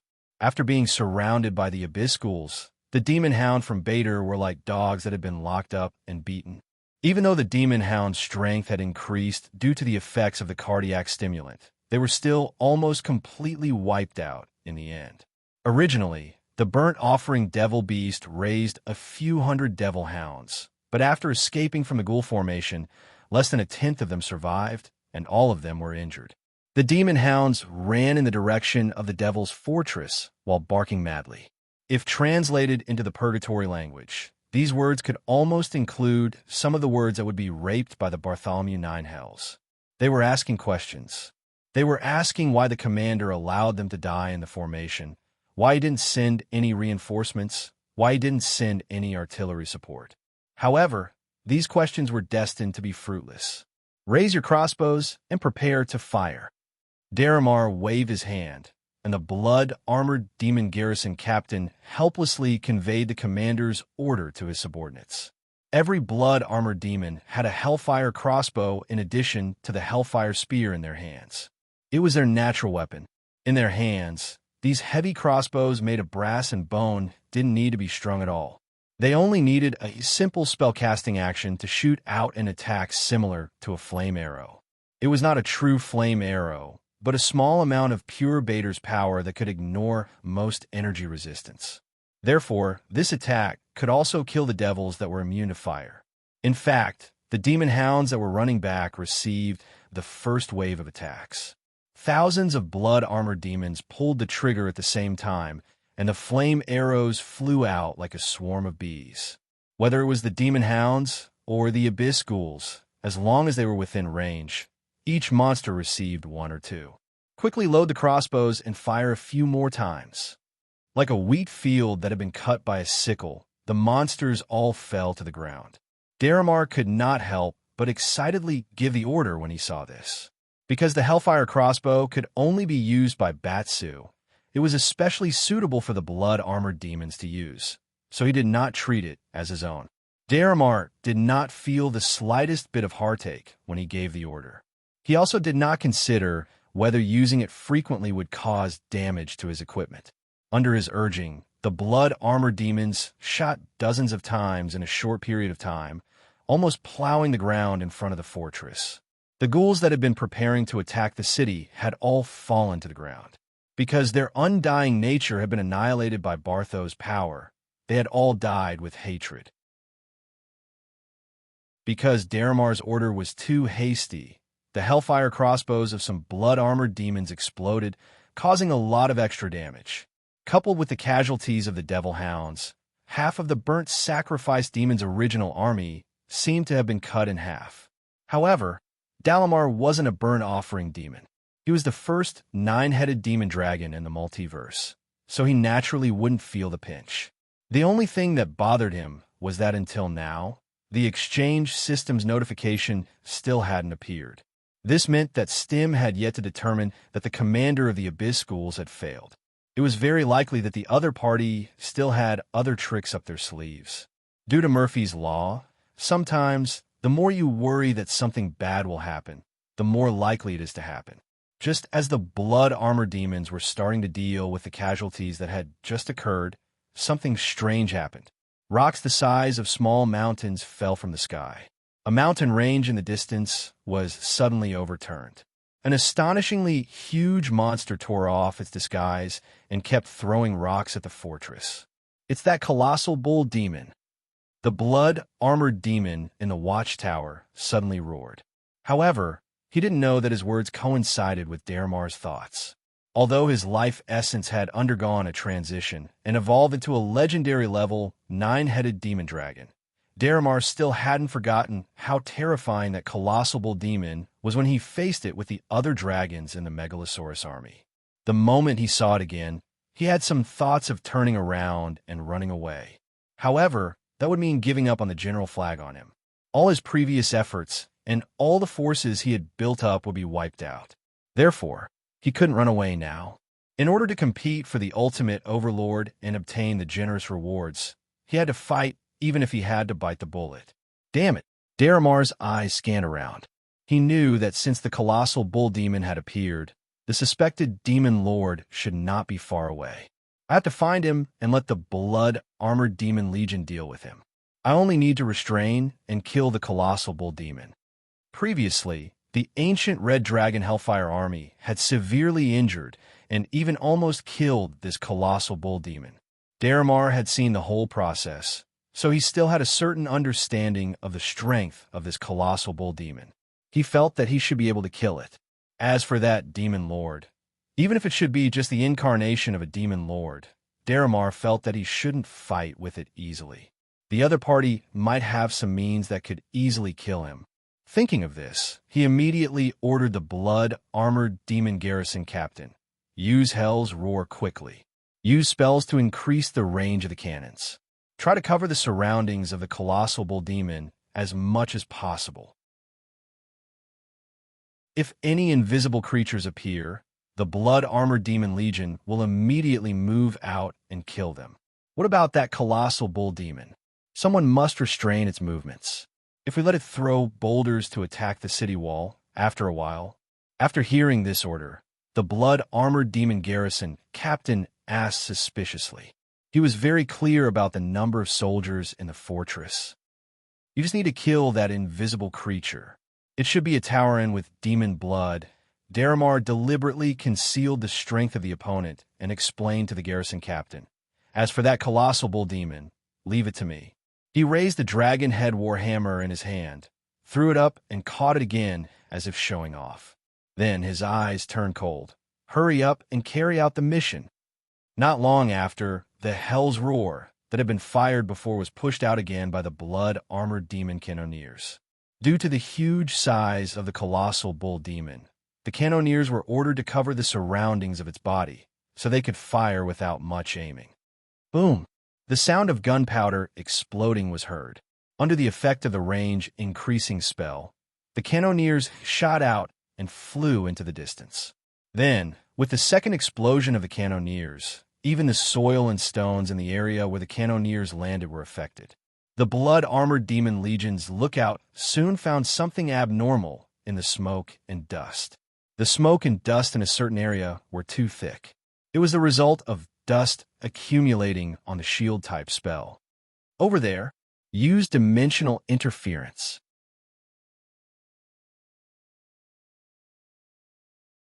Chapter 412. He's using Hellscream again. Walking in the half-collapsed tunnel, Keys could not help but feel speechless. God knows what was going on above. Couldn't he have fired all the cannonballs in one go to achieve a better coverage and at the same time achieve a more perfect cleansing? As the ground continued to tremble, the ceiling of the tunnel rustled with dust, and it was unknown when it would collapse. And Keys was somewhat helpless about this. Whether it was transforming into a megalosaurus or using magic, there was a possibility that others would notice. Therefore, he could only search for the right path while using the arches that had been broken a long time ago and were already somewhat decaying to make more protective supports for himself. If the tunnel really collapsed and completely buried him, all of his plans would be ruined. 3 natural days ago, Keys had successfully created the legendary clockwork Megalosaurus as the shelter for the Phantom Dragons. Not only did he receive the reward provided by Stim, but he was also given a temporary mission. Only by completing this mission could the clockwork Megalosaurus he created be completely his. Otherwise, when the game ended, the Phantom Dragons, which were the core of the clockwork Megalosaurus, would go out of control. Although Keys was very confident that even if the Phantom Dragons went out of control, there was a high probability that he would not be attacked by them because of Sirota. But the temporary mission Phantom Dragon's request was related to the promise between the young blue dragon and the phantom dragons. Ding! The player has confirmed the request. The request is to take revenge on the rebels of the Megalosaurus army in the form of a special sneak attack. From the moment he received this notification, Keyes carried out 2 days of continuous intelligence gathering work, spending a lot of gold coins. He had to admit that there was nothing that could not be done with money. Stim's original exchange list did not have any information about other players in order to maintain the balance of the game. However, after 2 days of Keyes' continuous spending, the exchange list had undergone a huge change.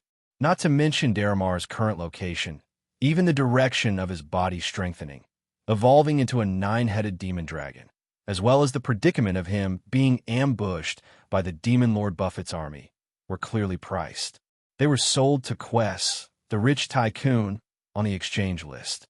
Thus, the young blue dragon didn't leave the house, but all kinds of information regarding the mission target, Daramar, were placed on his desk. To his surprise, Quest learned that Daramar had once visited Boomtown and was responsible for the disappearance of the Mad Rats and the other laborers from a copy of the brief report on Daramar's whereabouts. That was worth 200 gold coins. In addition, Keyes also found out that the place where the guy was now stationed was actually the airdrop camp that he had built. After learning this information, he made a prompt decision. First, through the authority of the mayor of Boomtown, he issued a mission for himself on the internal bulletin board of the town's law enforcement team: punish the murderer, Daramar. In this way, he obtained the approval of the power of Bator. Although he was in the game, and the plane of the acid fog canyon isolated part of the influence of the power of Bator and the power of the abyss, how could Stim, a god who hadn't even reached the level of great divine power, ban these two evil forces that were at the bottom of the multiverse? As a registered lord of Batsu who had his own territory, Keyes had the right and obligation to maintain order in his territory. Any criminal who was found to have committed a crime in Boomtown could be severely punished according to the laws of Bator. Moreover, such actions would be favored by the power of Bator. As a reward for carrying out the way of order, the law enforcement would be much smoother. After Keyes issued this mission for himself, he found the magic consultant, Snade, and asked him to be ready to open the portal at any time and lead the army of Boomtown to pick him up.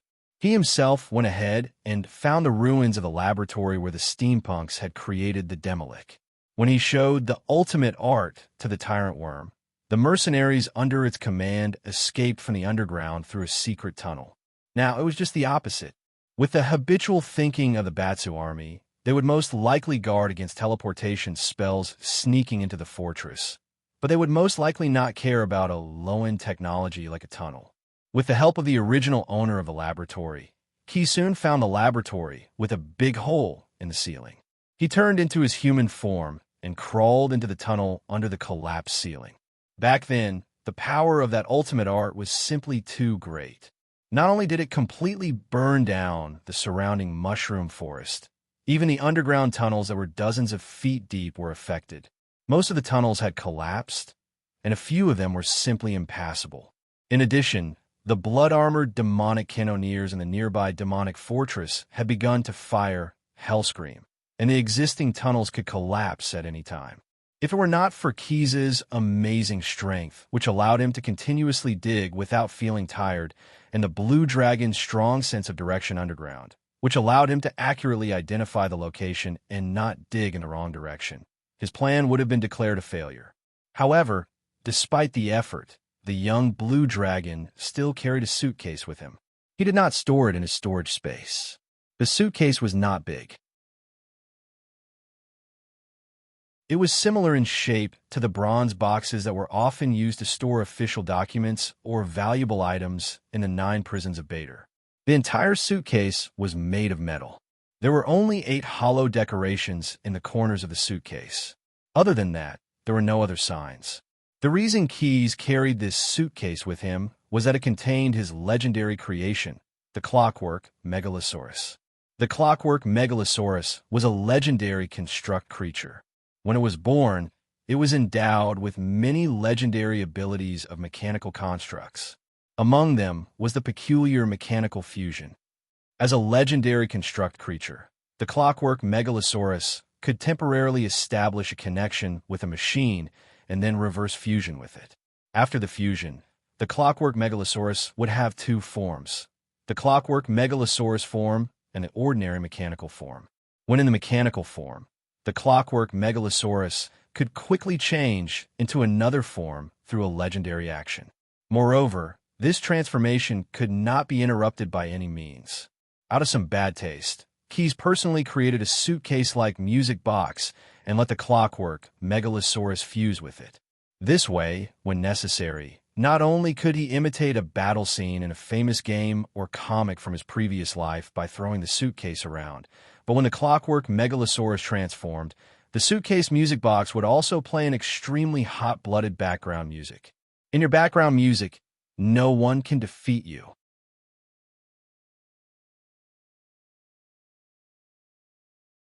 Chapter 4:13. The cannon fire subsided. After discovering the traces of the enemy, the garrison captain gave the order. Apart from a small number of people who stayed behind to guard the fortress, the rest of the blood-armored demons attacked. Thanks to their advanced teleportation talents, they quickly surrounded the enemy and immediately activated another spell-like ability: dimensional interference. Although the spell-like ability of the blood-armored demons was not as powerful as the dimensional anchor, it won in numbers. Hundreds of dimensional interference superimposed on each other, causing the space on the battlefield to become extremely chaotic.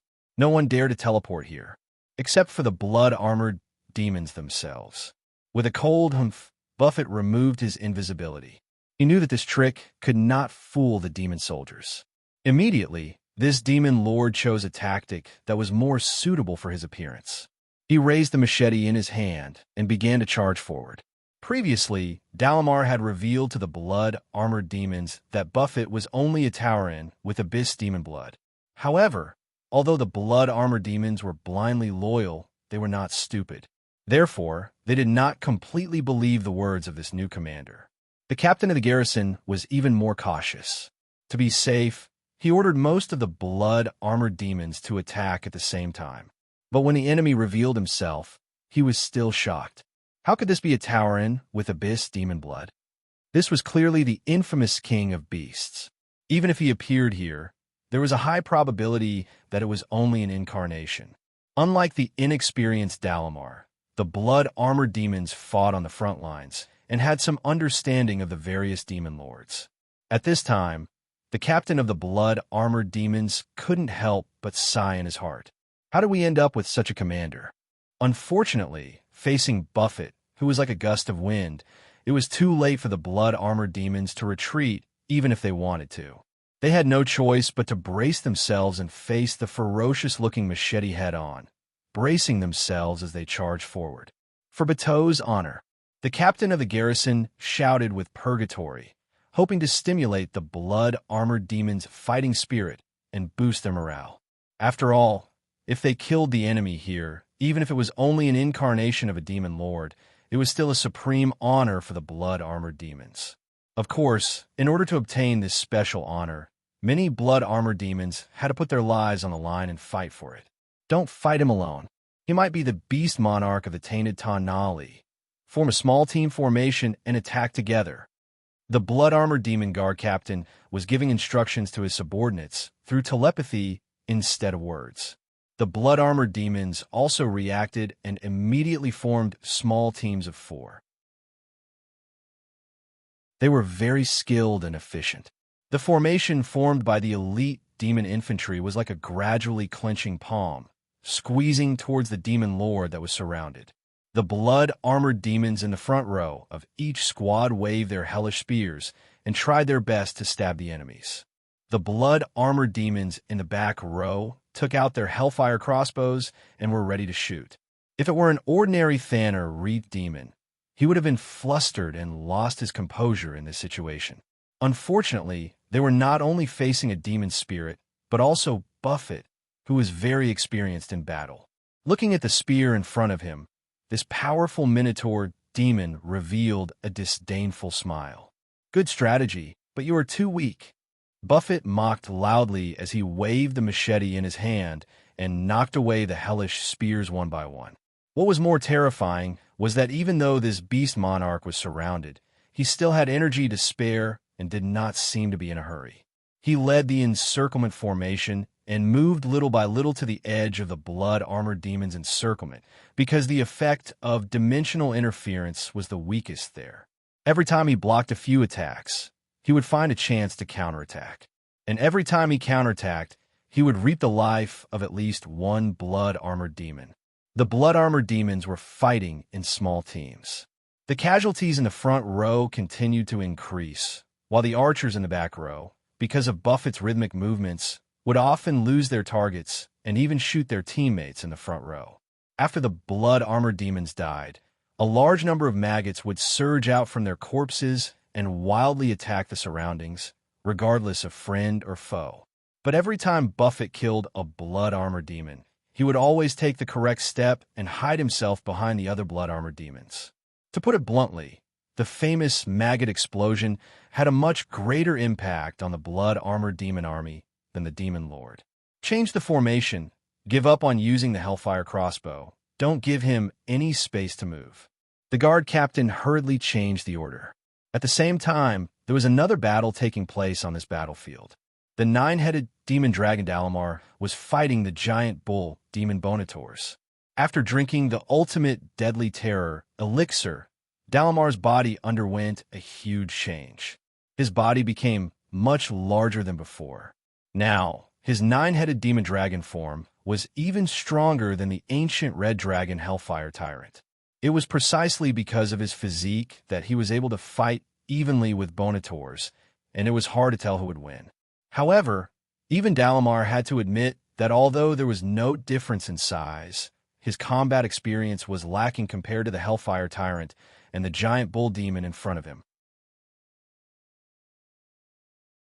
If they continued to fight, the giant beast that would lose in the end would most likely be Dalamar and not Bonators. But this was only an if. Dalamar had never wanted a fair duel. He was prepared to play a dirty game. The 8 heads that stretched out from his back found an opportunity. With 4 heads in a group, they clamped down on the giant bull demon's arms.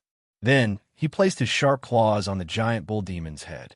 Although he was unable to tear through the furry but extremely tough skin, he was able to stop the giant bull demon's horn attack. After waiting for this opportunity with great difficulty, Dalamar's main head immediately shouted, "Dragon Head War Hammer, fly over!" The weapon that had been cast with the giant transformation spell spun and flew over from the direction of the fortress. Dalamar gently tilted his head and guided it towards the giant bull demon's chest. The ferocious dragon head on the hammer suddenly opened its bloody mouth and bit down on the giant bull demon's heart. Moo! Under the pain, Bonators couldn't help but raise his head and howl loudly. Using his arms, he lifted the 9-headed demon dragon. Dalamar let go of one of his claws and touched the handle of the dragon head warhammer. He used it as a lever and tore open the giant bull demon's chest. The bloody demon heart appeared in front of Dalamar. Without hesitation, like a falcon returning to its nest, his main head quickly drilled into the big hole in the giant bull demon's chest.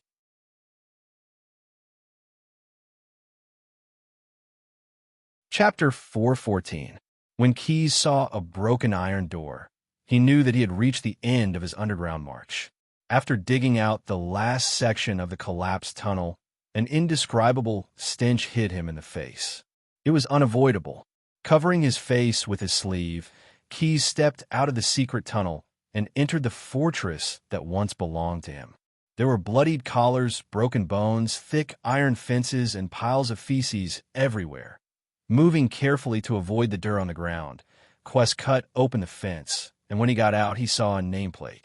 Kennel. It was changed into a place to raise demon hounds. No wonder it's so stinky. After thinking for a while, Keyes decided on a plan. He should have thought about it more carefully, but the stench here was really unbearable. He quickly walked out of the kennel. At this time, in the demonic fortress, there were only a few blood-armored demons guarding the walls. There were not many demons guarding the fortress.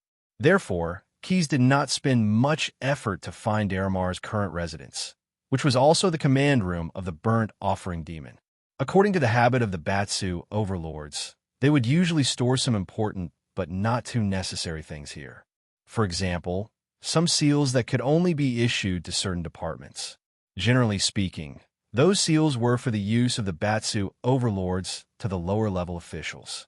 Keyes had given them to his companions. But for a demon Ba who had a strong desire for control, any action of dividing power needed careful consideration. And the process of thinking was usually very long. Even when the seals were covered with starch and changed color, they were still not issued. Quest was rather familiar with the temperament of the demons. So he boldly guessed that there might be 1 or 2 seals in the command room where the burnt offering demon used to be. At the same time, because he had bought all kinds of information about Daramar, Keyes knew that the traitor did not seem to have much knowledge. There was a high probability that Daramar did not find the secret compartment where the seals were stored. As expected, moving away from the commander's seat and lifting up a piece of carpet, Keyes discovered a locked bronze box. The bronze box was a typical devil's storage device. The lock on it had lost its function due to the death of its owner. Without much effort, Keyes tore open the lock and carefully opened the bronze box. The collection inside could be said to be rich. A number of soul prisms, a variety of spell-casting materials, many personal books. The box itself seemed to have been cast with an internal expansion spell. The storage space was astonishingly large.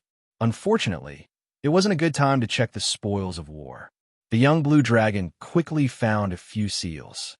Then, he sealed it again and put it in his storage space for future inspection. Judging from the style of these seals, they should be the standard seals issued directly by the expeditionary army of the 9 prisons of Bader. Moreover, each seal seemed to have been toyed with repeatedly by the burnt sacrifice demon. There was a layer of burn marks on them. However, the handwriting on the seals was very clear. The densely packed infernal language was engraved very clearly. The reason why these seals could give Batsu authority was because of these words. They were the true names of the lesser devils. Even if there were no magic undulations on them, as long as one held onto these seals, the devils with their true names engraved on them would be able to sense it. The only thing was that they had to be closer to those devils. Picking through them, Keyes found a seal engraved with the word Seal of the Hellscream, and a satisfied smile appeared on his face. Soon after, a burst of thick smoke rose, and the young blue dragon transformed from his human form into a pit fiend. I think he'll be more convincing like this. Sticking out his snake-like tongue, Keyes licked his lips and familiarized himself with the pit fiend's movements. The young blue dragon had transformed into a pit fiend mirage. He had a single horn on his head, and his physique was much sturdier than the average pit fiend. In addition, he was a lord of Batsu, the mayor of Boomtown. If he didn't control himself, his body would naturally emit the aura of a greater devil. It wasn't a real aura, but more like a sixth sense. Even the lowly lesser devils could sense the degree of care that other devils received from Batsu's power. His explanation was simple and comprehensive. Right now, QYTH was more like a pit fiend from the inside out than a real pit fiend.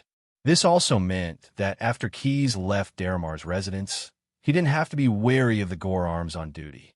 He swaggered through the stronghold, and any devil he passed not only wouldn't be inspected, but would even bow to him as a sign of respect. How dare you slack off like this? The sudden voice shocked the blood-armored, demonic cannoneer who was staring at the battlefield in the distance. He immediately grabbed his weapon. However, when he turned around and saw who was questioning him, he almost threw away the hell spear in his hand with a clang. My lord. Even though he didn't know when a pit fiend had appeared in the stronghold, he couldn't help but feel a chill run down his spine when he saw the gigantic devil wrap his wings around his body and stare at him with eyes that burned like embers. Even if he had his suspicions, he could feel the care of Batsu's power on him. The Gorarms would never be wrong about that. The commander of this stronghold is simply messing around. He's fighting with an abyssal, but he's not calling for artillery support. In his pit fiend form, Keyes took a step forward, passing by the gore arms who were trembling in fear. He raised his hand and slapped a hell scream. If you don't use these weapons now, are you going to keep them until they rust? Or perhaps you have slacked off. Turning his head slightly, Quest glanced at the group of blood-armored demonic cannoneers who had gathered over. His razor-sharp teeth bared as he said, sinisterly, The captain of the Gore Arms hurriedly stepped out of the crowd, bowing as he took 2 steps forward to stand in front of Keyes. My lord, may I ask if you're here to supervise military affairs? I've never been in a stronghold before. The huge pit fiend extended his palm and tapped the captain of the blood-armored fiend cannoneers. His life was at stake, and it was the most humiliating way for a devil to do so. He didn't even have time to cry out in alarm before he was forcefully stripped of the power of Batsu by the pit fiend's abyssal molding, turning him into a weak and disgusting lesser devil. Keyes then raised his foot and stomped on him, turning him into a pile of minced meat.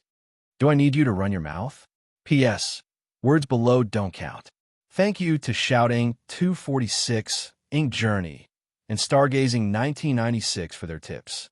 Also, I've been listening to the opinions of some seniors, and I want to start a book group. I hope everyone can join the fun.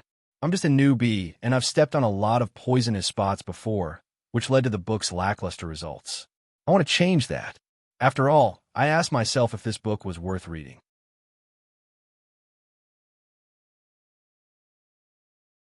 Chapter 415. Do you have any questions now? The pit fiend spoke in Infernal. If you want to ask, then ask.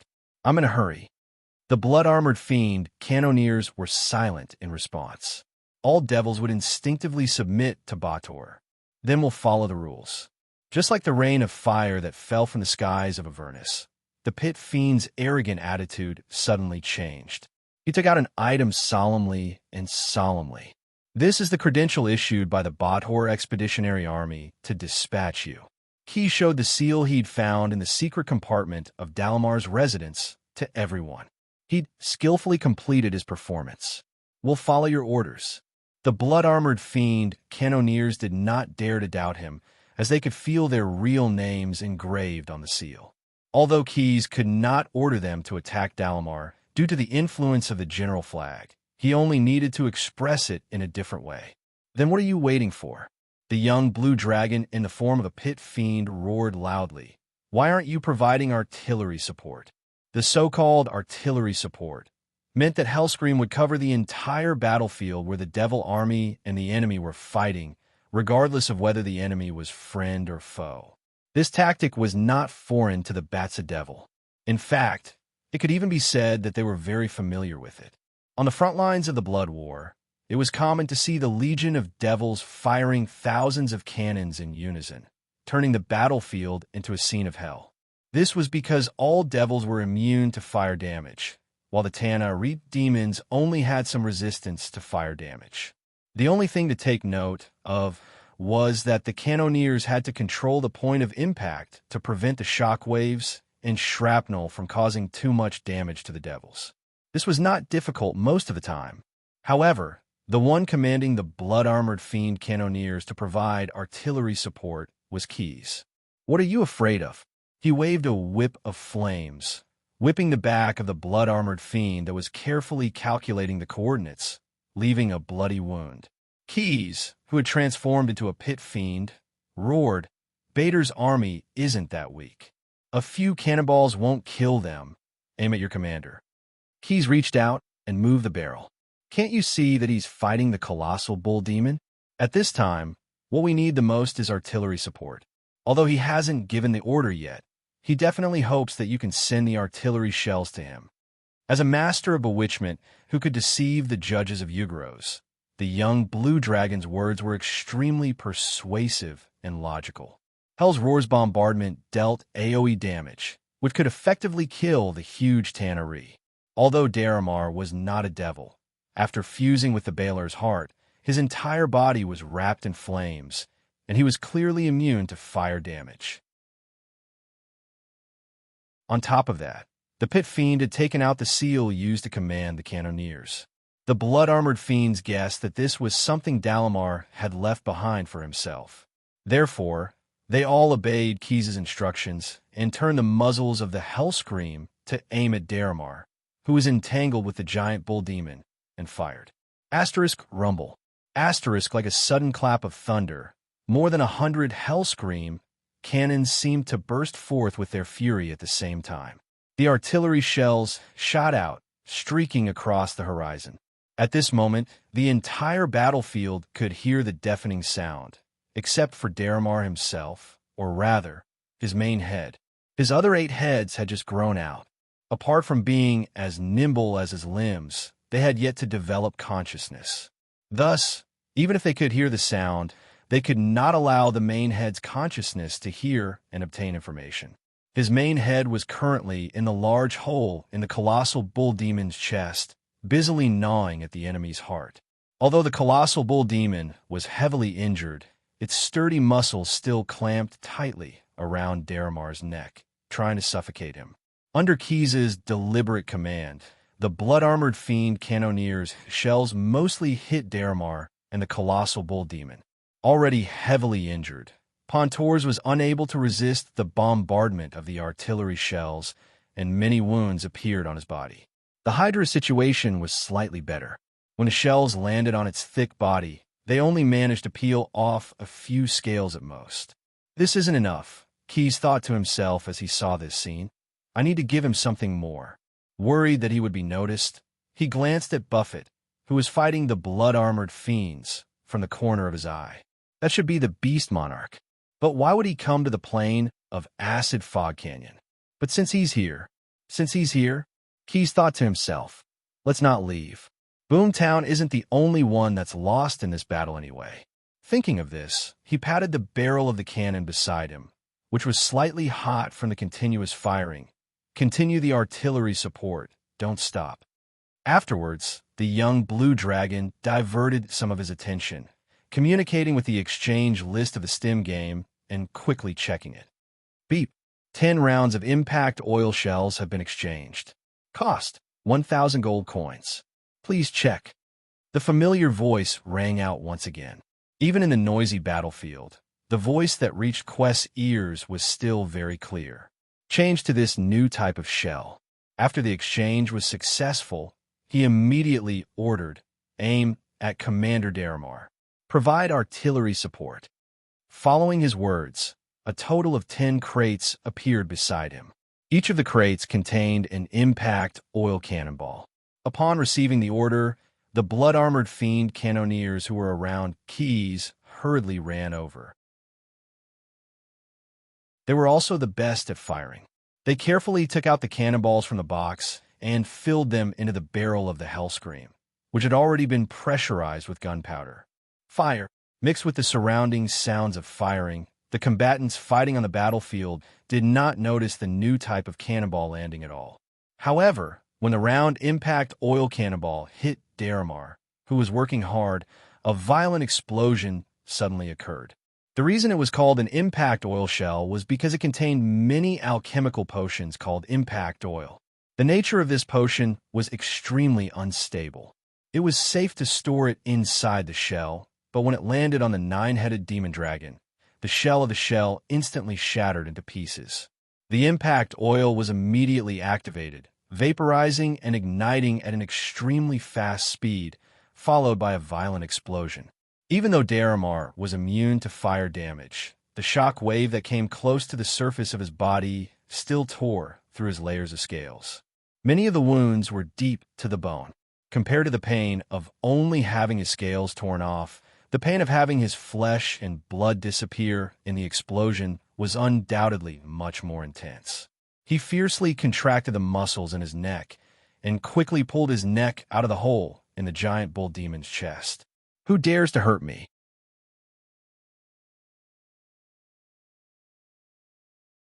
Chapter 416.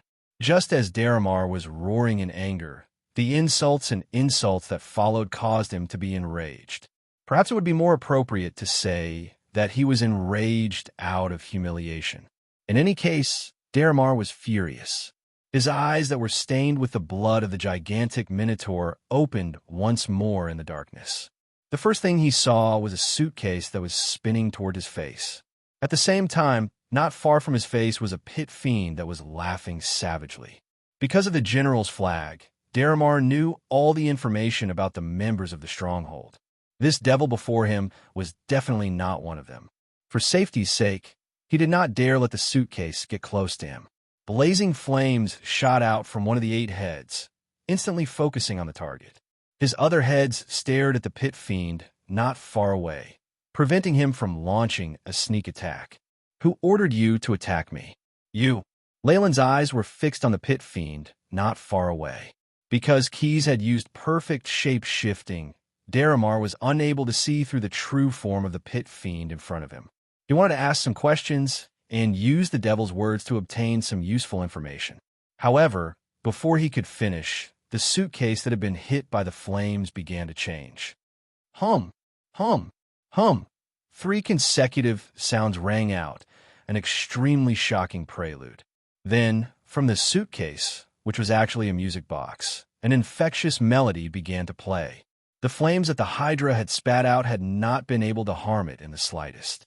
The music box that was in the state of mechanical fusion immediately changed shape.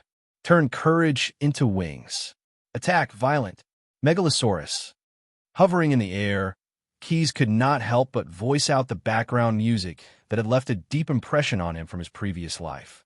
The music box now no longer resembled a music box. The various parts were constantly spinning, deconstructing, and reassembling.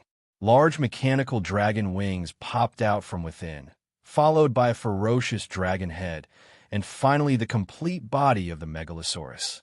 This was the first time this legendary construct had stepped onto a battlefield, occupying the center of the stage without hesitation. A legendary grade construct. Although he was in the midst of a fierce battle with the blood-armored Demon Legion, Buffett still diverted a part of his attention to the situation of his mount, Penotus. Hence, he saw the appearance of the Megalosaurus almost immediately. Is it a partial derivative of Anisim, or a creation of Lord Singularity? The Beast Monarch guessed. It looks like it's under the command of that pit fiend. It doesn't seem like a chaos abomination, but a creation of order. As he thought of something, he could not help but gasp, and even his face became a little unsightly. Stim, that fellow. It was no wonder that the Demon Lord was so suspicious. The young Blue Dragon's craftsmanship was just too good, actually creating a legendary grade construct. It should be noted that in the multiverse, those who could create legendary constructs were all powerful beings. The Lord Singularity that Buffett guessed was a big shot of the eternal neutral mechanical realm of order and the Lord of the Demon's Burrows. Although there were rumors that the powerful god had died at the mouth of Orcus, killed by his last word, a demon lord of the Minotaur King's level would not believe it at all. After all, the half-machine, half-flesh Demon's Burrows in the mechanical realm were still alive and well. Moreover, the divine agents of the Singularity were still active in some planes. Even in the bottomless abyss, Buffett should not be afraid of the threat of the Singularity. However, he still would not let his guard down. In his long life, he had seen many Demon's Burrows under the command of the Singularity throw themselves into bloody battles, aiding the devils in order to carry out the path of order. Perhaps this Megalosaurus that appeared now was actually a construct created by the god for some purpose. Fet-e-Hamar. He chanted a short incantation. He began to make preparations for whether he would fight or retreat in the future. Unlike the king of beasts who was knowledgeable, but whose train of thought had deviated, Daramar, who was directly facing the clockwork dragon, paid more attention to quests. From his point of view, this construct in front of him was a summoned creature of the pit fiend, despite its magnificent transformation. The best way to deal with a summoned creature was undoubtedly to control its summoner, whether it was to kill or defeat it.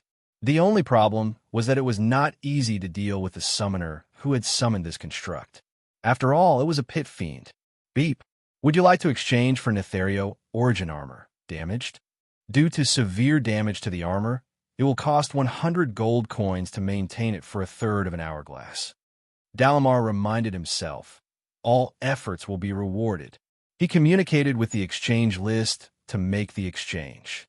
Because he'd spent an additional 10 gold coins, he'd even received a quick get-up service. The origin armor that had been repaired at the last minute was quickly put on the Hydra's body. The bolts that had been nailed into his body caused him some pain, and he couldn't help but roar, "I'll kill you, you little devil." However, this was actually a diversion. After shouting this threat, the Hydra quickly opened the bloody maw of its main head. Scorching acid gushed out from its throat, turning into a flood that rushed towards the megalosaurus that had just transformed. With his limited experience, Dalamar knew that dealing with constructs was similar to dealing with steel golems. Ordinary flame breaths would not cause any harm to it, and were far less effective than acid breaths. Thus, he'd gained the upper hand by show of strength, and then spat out acid to ambush his opponent. Unfortunately, he hadn't succeeded. After this attack, Dalamar had been about to launch a series of fierce attacks on the Pit Fiend Keys had transformed into. However, who would have thought that the megalosaurus made of clockwork and cogwheels only seemed to open its mouth, opening and closing it twice? A thick wall of earth suddenly appeared in front of him, completely blocking the nine-headed demon dragon's acid breath. Dalamar's gaze turned cold. Just as he thought of something, he suddenly felt a sharp pain in his abdomen where he was lying on the ground.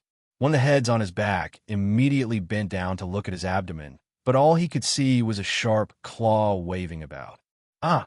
The nine-headed demonic dragon howled in agony.